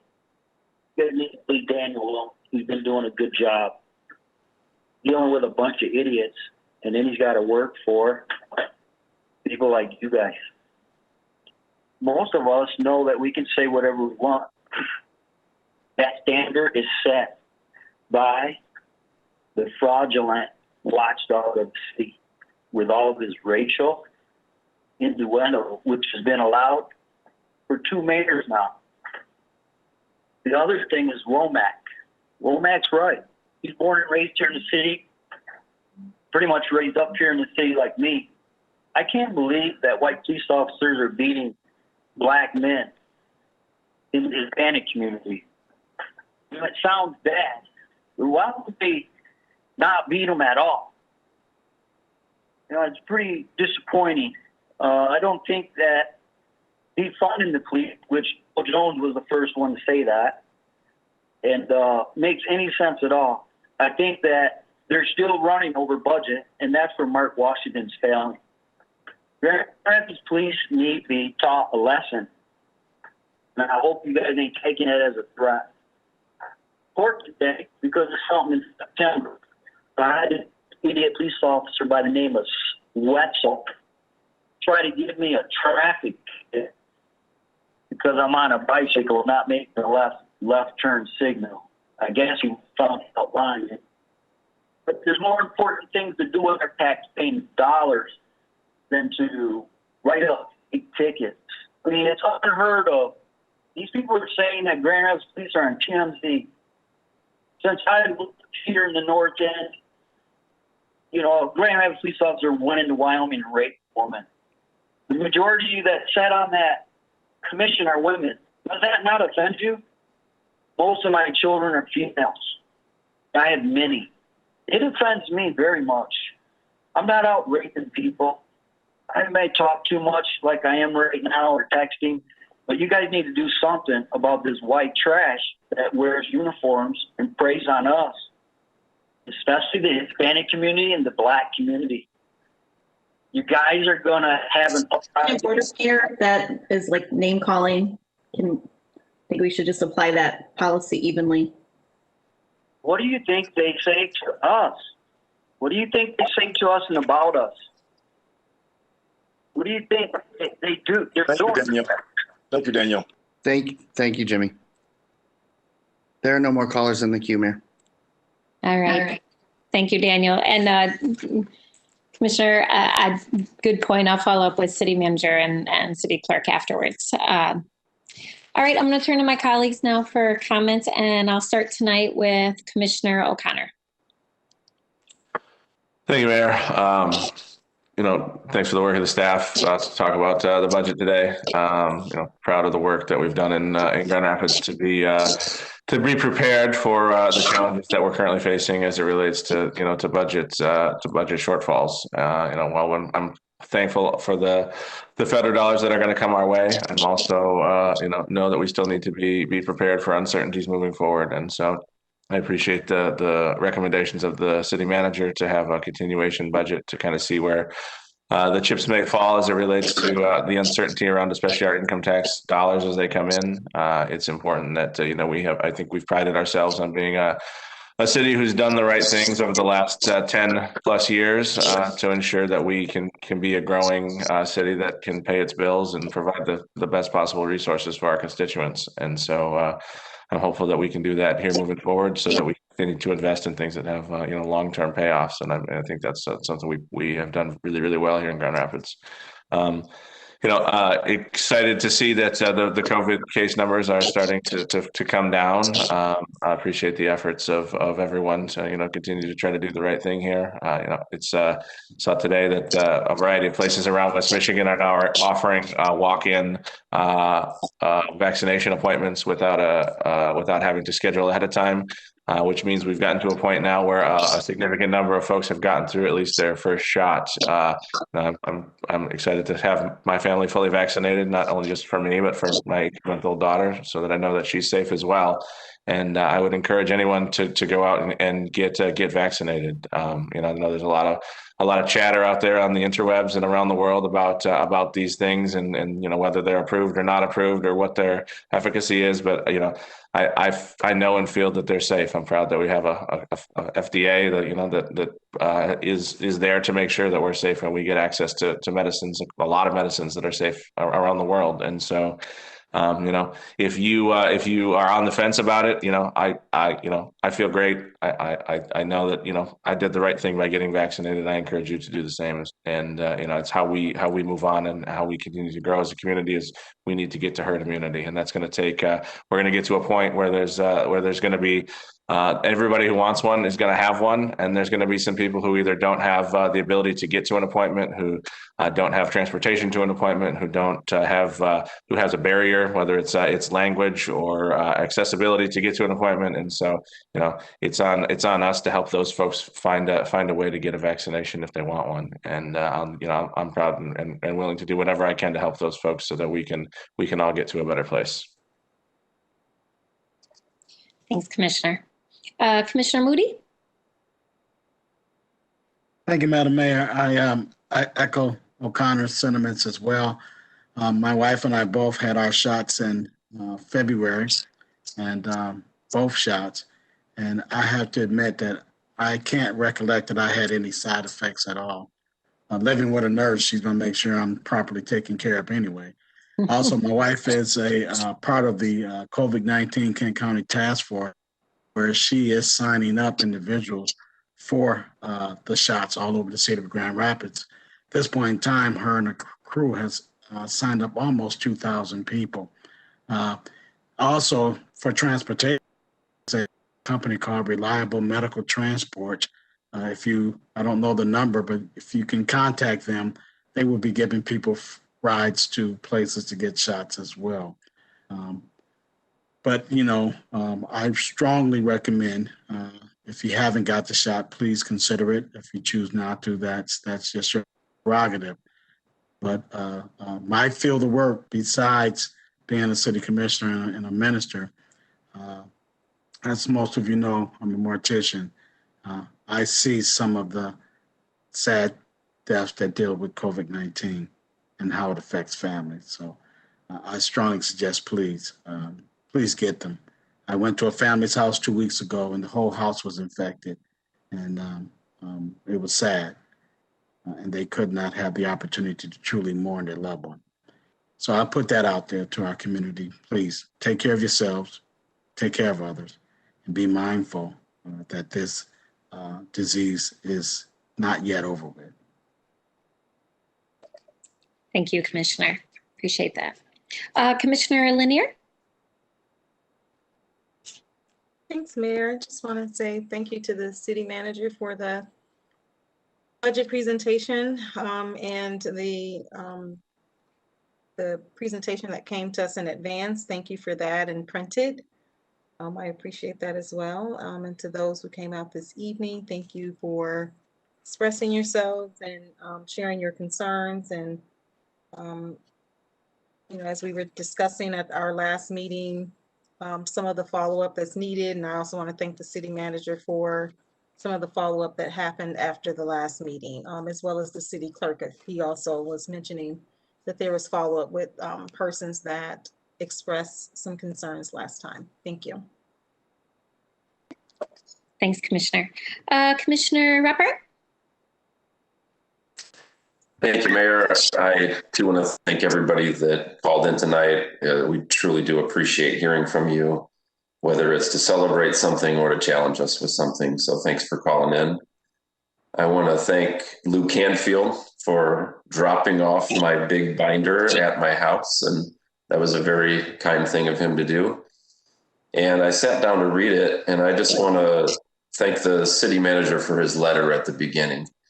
And I think that as we start this budget process, it was, at least particularly the first page is very reflective, and we just have got to center our conversations in the coming weeks with the people who live in the city and all that they've endured over the past year. And I just really appreciate the words and the language that he chose in his letter to us and to the city. Obviously, thank you to Molly Claren. It's a big lift for her, and it's not over. And all the staff that contributed. And we got to hear about the equity initiatives today. So I want to thank Stacy Stout for her work leading that for the staff. A couple things for today that I want to call out. We approved this renovation for Rosa Parks Circles, and Granger Construction is committed to 61% MLBE, which is $1.2 million. And so I just am so thankful for that. Also thankful for the legislative agenda. Thank you to Commissioner O'Connor, Commissioner Jones, and the mayor for putting that together, and for the few additions that were added, particularly that we support as a city, decriminalizing low-level offenses and driver's license for all, but also so many good things in there that hopefully will get traction with the state and the federal government. I'm just so thankful that we were able to approve a contract with Cure Violence today. I remember the conversation I had with JD Chapman at the Bitter End Coffee Shop about 6 weeks after I got elected. And I just want to make sure to thank him for his advocacy and also for Spectrum Health stepping forward to help us to get the funding level to where it needs to be in order to fully implement that program in the city. There's a lot of stuff in the budget that I'm excited about. I'm excited to hear more about the co-response model, the neighborhood of focus investments, the lead pilot in that position. And I've started to accumulate my questions that I'll send to the city manager and to Ms. Claren as well. I did want to just say one thing about a lot of callers called in today about the traffic stop. I am thankful that stop was able to get 4 guns off of the street. And I know that when we task our police officers with getting illegal guns off the street, that often puts them in really precarious situations. So I am thankful for that, again, that they rush toward in order to try to make those changes. I'm also thankful to the chief for initiating a review. And so I'm thankful that will get looked at. I'm also thankful for the city manager and city attorney and the Office of Public Oversight and Accountability for looking into new ways to build better sharing of information between our police department and the Office of Public Oversight. So that's good. That's good progress. And I do want to say too, one of the comments that was made during that stop by our officers was very insensitive. And I do hope that that'll be a part of that review as well. It's those kinds of things have a ripple effect in the community that it's hard to quantify. And I was disheartened to hear those words come out of a city employee's mouth. I'll echo my colleagues' encouragement to get the vaccine. I've gotten my 2 doses and like my colleagues had very little side effect. So the vaccine eager are all through. And so now we have the barriers to getting the vaccine, or there's hesitation. So I encourage you to talk to your doctor, talk to your family and your friends, the people that you love, as you consider making that decision for the community. Last thing I'll say, I'm going to be planting some trees on Saturday with the mayor at Plaster Creek Park. I'll be there with my daughter, Raya. And so if you want to plant some trees, come on down at 10 a.m. to Plaster Creek Park, and we'll help beautify that space with some new trees in the community. Thanks so much. Thanks, Commissioner. And Commissioner, I should also, I was remiss not to mention you earlier, but I also want to thank you for your work in strengthening our legislative priorities. You have long been an ardent supporter of making changes related to decriminalizing certain types of crimes, as well as driver's licenses for all. And I just really appreciate your continued advocacy and also you weighing in on those important issues. So thank you for that. And thank you for all your comments tonight. Appreciate it. Commissioner Isasi?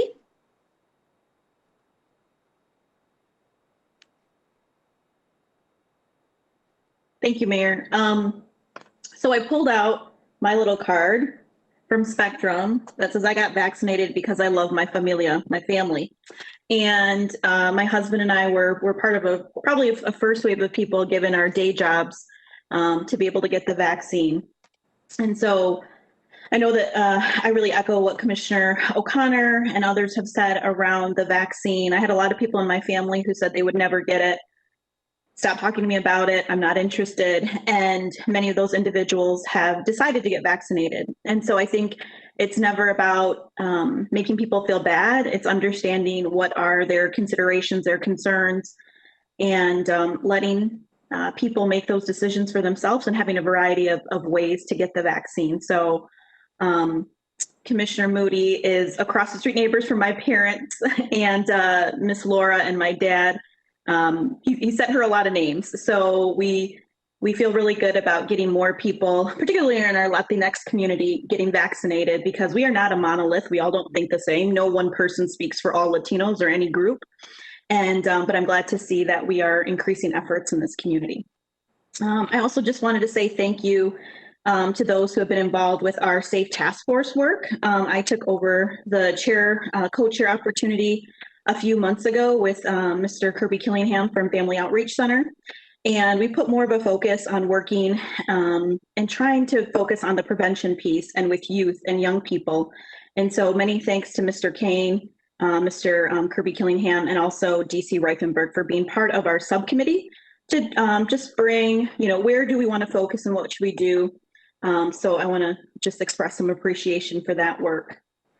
I also want to say that, April is Sexual Assault Awareness Month. We talk quite a bit about violence reduction in our community. Certainly gun violence, violence against one another in our neighborhoods.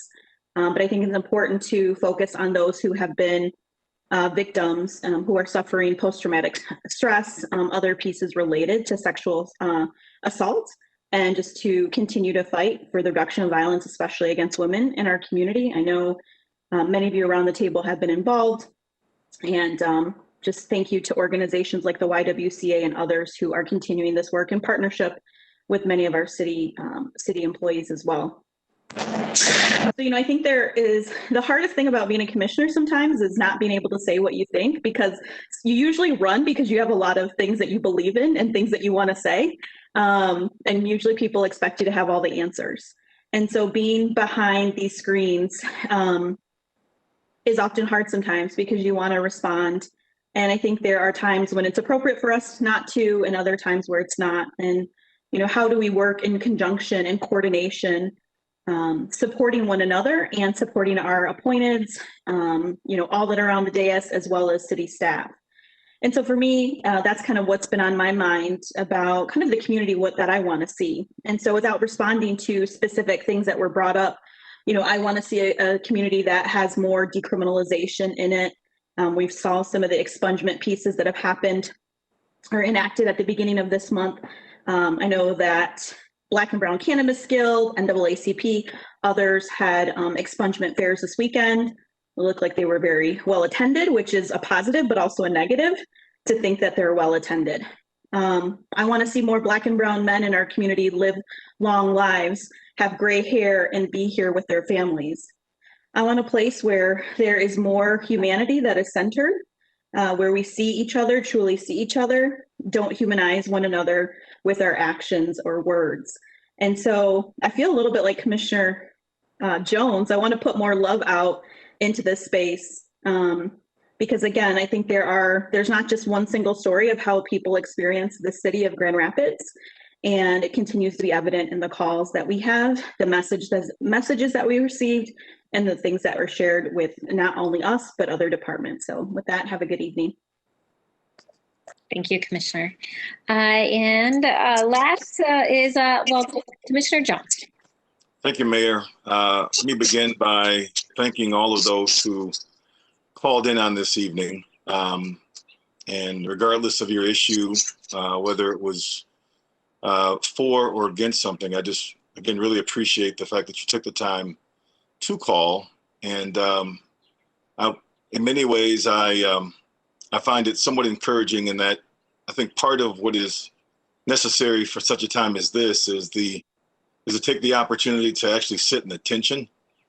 It goes without saying that there is great complexity around these issues.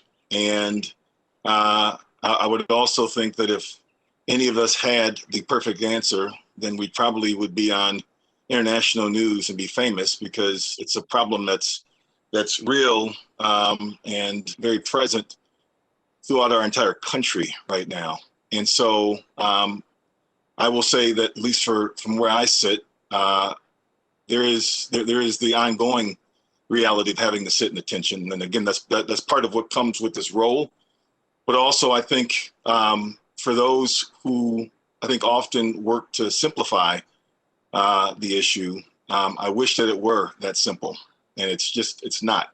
And so I think we are often left, because of the role that we play of being elected, to try to find solutions that ultimately are not going to satisfy every person. And so to my colleague's point, Commissioner Yasasi, there is, I think, an extreme need to be able to continue to see each other and recognize the inherent value that we have, regardless of the position that we hold, in particular, politically and ideologically. And so I am, again, I sit here, I sit here as one who is, I'm speaking as one who, again, consistently makes myself sit in the tension, simply because I think it also gives me an opportunity to be better in the area of empathy. And so, again, for those who call, thank you for your presence on this evening. Also want to give a shout out to city staff, to City Manager Washington for the presentation on this evening, as we, on this morning, as we looked into the preliminary budget, recognizing the really the miracle of being able to get through the tsunami known as COVID-19 in the way in which we did, and have it not be something that totally took down our city. But I want to really commend City Manager and staff for being that steady hand on the wheel to get us through this rather tumultuous experience that, again, all communities have experienced throughout the country. And so I too am hopeful and prayerful that we will get through this and get to a better place. And that, I think, speaks to that opportunity to take advantage of being vaccinated. We know that I think it's fair to say that I don't think we'll ever get back to normal. And I've said it before, I'll say it again. I don't want to go back to how things were. I want to go to a place that's better. And so the idea of normal, there are some benefits to that, but there's also great benefits to really going into this new season post-COVID and looking to make things better for more people. If anything, there's no doubt that the virus has very much focused on or brought greater attention to the absolute inequities that exist within our country. And so there's an opportunity for us not just to learn the lesson, but how are we going to respond to what we have learned? And so I really want to encourage everyone who's listening to please, I don't mind begging, please consider getting the vaccine. Right now, the West Michigan Vaccine Clinic is wide open. They're allowing walk-ins. The opportunity is there. And I just am hopeful that more and more people really give consideration to the benefits rather than perhaps standing back and wondering, how it's going to impact folks who have received it. I received it some time ago, and spend a lot of time throughout the days encouraging people to please go and get vaccinated so that we can really be in a place where we can actually have an opportunity to be amongst each other and have community, greater community. That is my plea for you on this evening. I also want to give a shout out to the passing of pure violence. I have not shied away from being very outspoken and very supportive of it. I want to give a shout out to someone in community who has been a very vocal supporter, and that is J.D. Chapman. J.D. was mentioned earlier by Commissioner Repart. And I also want to include Tammy Vandenberg. Tammy has long been a voice of support for pure violence, as well as our former colleague, Ruth Kelly. Commissioner Kelly was unashamedly and unapologetically supportive of pure violence, was very aware of the good that could come from it. And the same can go for the folks over at Safe Places, which is the former mayor's gun task force that's led by Marlon Fine. So I really want to recognize them and thank them for their ongoing voice and their effort. And a big shout out to the hospital on the Hill, Spectrum Health, for stepping up in a major way and really investing in the well-being of our community. I've never believed that pure violence is the end all be all, but I think it can have a significant impact in our community and help to squash a lot of the beef that's out there between folks in our community. And so I want to close with two things. One is I want to welcome Saugatuck Brewing Company. They are going to be occupying the space formerly of our friends from Creston Brewery. I wore the Creston Brewery.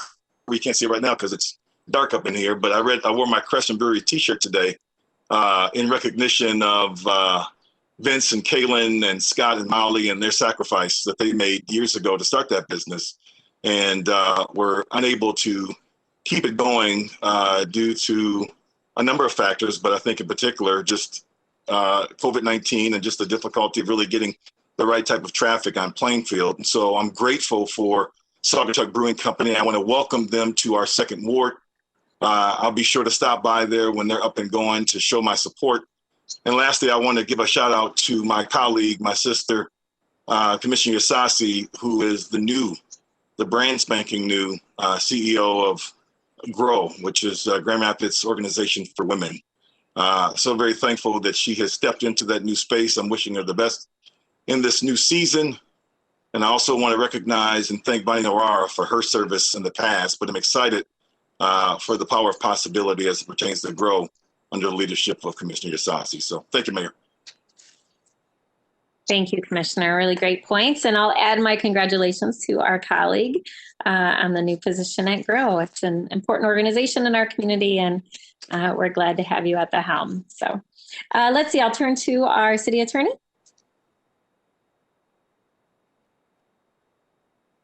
There I am. Thank you, Mayor, and congratulations, Commissioner Asasi.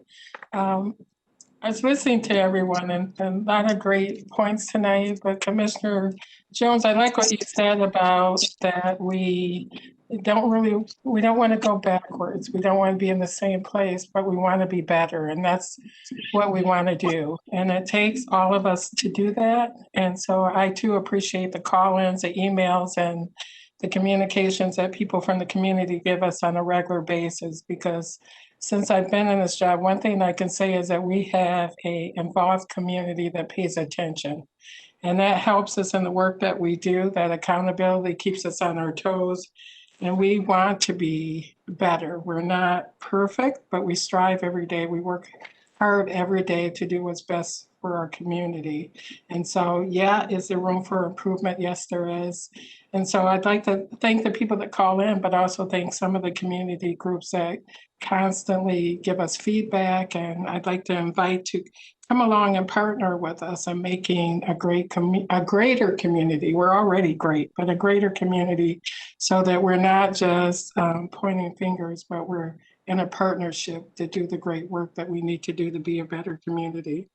And I'd also like to encourage, get the vaccine, because I'm like a big baby when it comes to shots. And I've had both vaccines, and I can tell you the needles were small. And I had a sore arm for 2 days, but good after that. So please consider having the vaccine. Thank you, Mayor.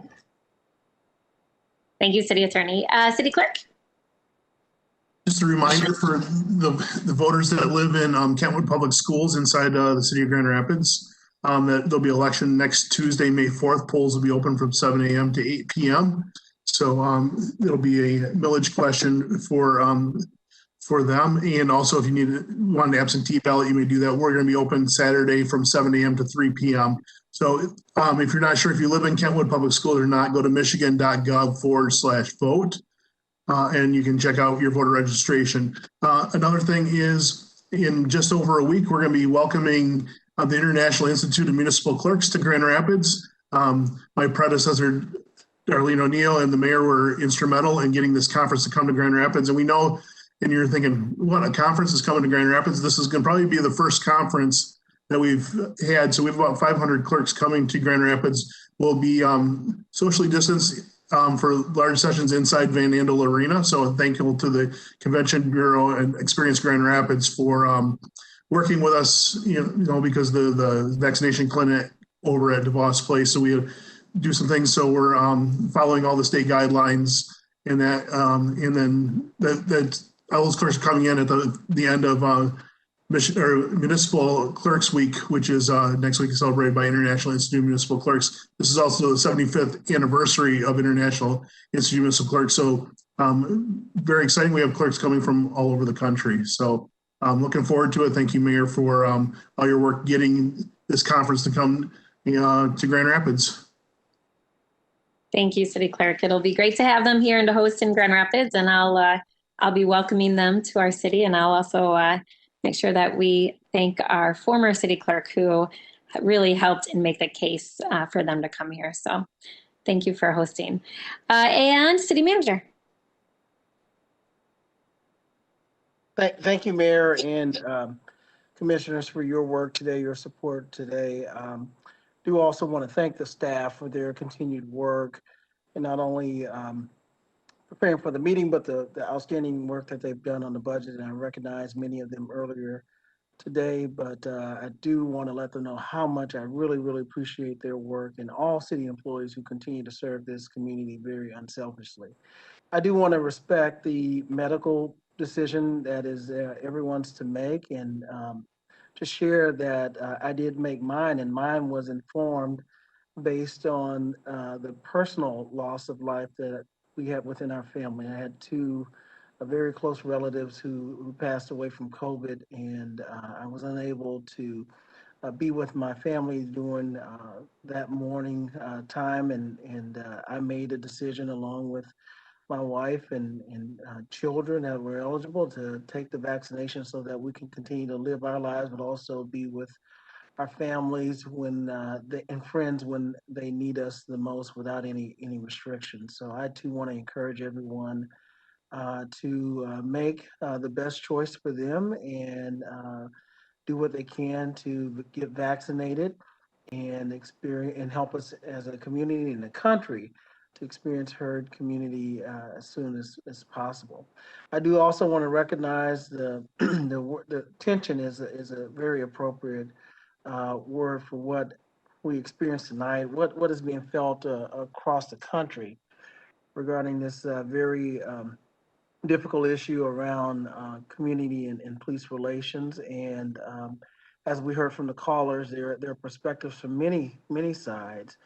And I am encouraged by the work that we acknowledged earlier today about looking at other alternative or progressive ways to address the issues of violence in our community with Cure Violence. I do likewise want to thank Spectrum and Tina Fries-Decker and Ken Fawcett and Jeremy Moore for their internal work and advocacy and helping for funding, along with all the community members who have long advocated and championed this work that I've mentioned before. I look forward to the launch of this program, and I know both the chief and the oversight office are going to partner to make sure that we do it right here in Grand Rapids and have good experiences that will work for us. I do believe the police chief in terms of his sincerity and his commitment to make sure that this is one of the safest community. And I look forward to his continued, he gave us a report today at the Public Safety Committee about some of the questions that are of concern around how the department's policing in our community. And I would just, I know that there's a lot of concerns about what has been displayed and shown. And at this point, I do not have all the facts, as some of these matters are pending legal issues in courts outside of the jurisdiction of the city. And so I am awaiting both the facts from the criminal case as well as the internal affairs investigation And I would ask the community do the same. We're trying to expedite what we can control, but there are some things that are beyond the control of the city of Grand Rapids. But do know that we do ensure both accountability for people who violate the law as well as people who violate policy. And I just would ask, as we would with those who have due process with the law, that we allow that process to take place with policy as well. I also want to thank the staff for their work on the creative mobility expansion options. There was just so much work that happened today, and big ups to Mobile GR for continuing to push us forward in terms of looking at more innovative ways in which we can have more accessible transit in our community. And I appreciate transportation in our community, and I appreciate their effort as well as the good work on the legislative priorities. And I want to put a plug in for Grow 1000. We have lots of good staff work with community development, our community's children. And the last report that I received was that we had over 700 applications for what community has stepped up with about 650 positions. The reality is many of the applicants will likely drop out and pursue other jobs or have other plans for the summer. And so we have extended the application deadline until the end of the month. And so please, if we will not turn anyone away at this point. We still would like to get about 1,000 applications. And if we get 1,000 people who are interested, I guarantee we will find a way to employ them this summer. So please, those of you who are interested in working, and know people who are working ages 15 to 24, 6 weeks this summer, 20 hours per week, between $10 and $13 an hour. Please apply for Grow 1000. Again, my appreciation to the staff for all the difficult work in getting us to this point in this proposed budget. And I said this earlier again, Mayor, I want to thank you for leading the charge in our community, in our state. The mayor was at the forefront of creating awareness and collaborating with other mayors across the country, as well as other organizations that advocated for the need for local governments to receive direct funding. And it would not be possible without that kind of collaboration. So thank you. Thank you, City Manager. So I'll just end with a few notes. I'll try not to repeat what you all have said.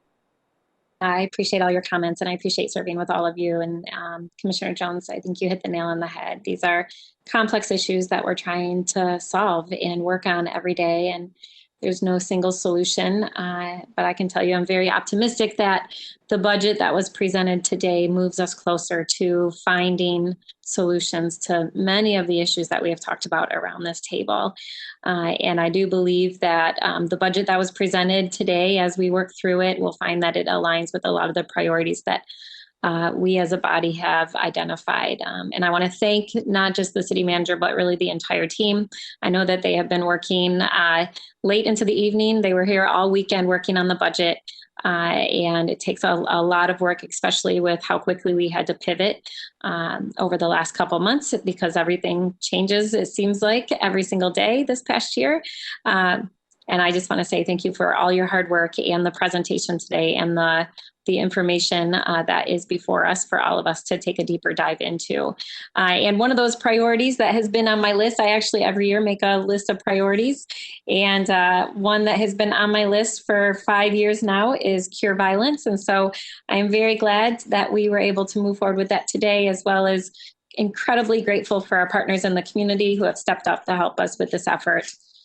So like all of you, and I know our former colleague, Commissioner Kelly, today's a good day for our community, and I am eager to see that program implemented fully and available in our community. And then I'll add my encouragement to people, to everyone in our community, to think about and have a conversation about getting a vaccine. So I received my vaccine, and I was like some of you, I had a sore arm, but gratefully didn't have any serious side effects.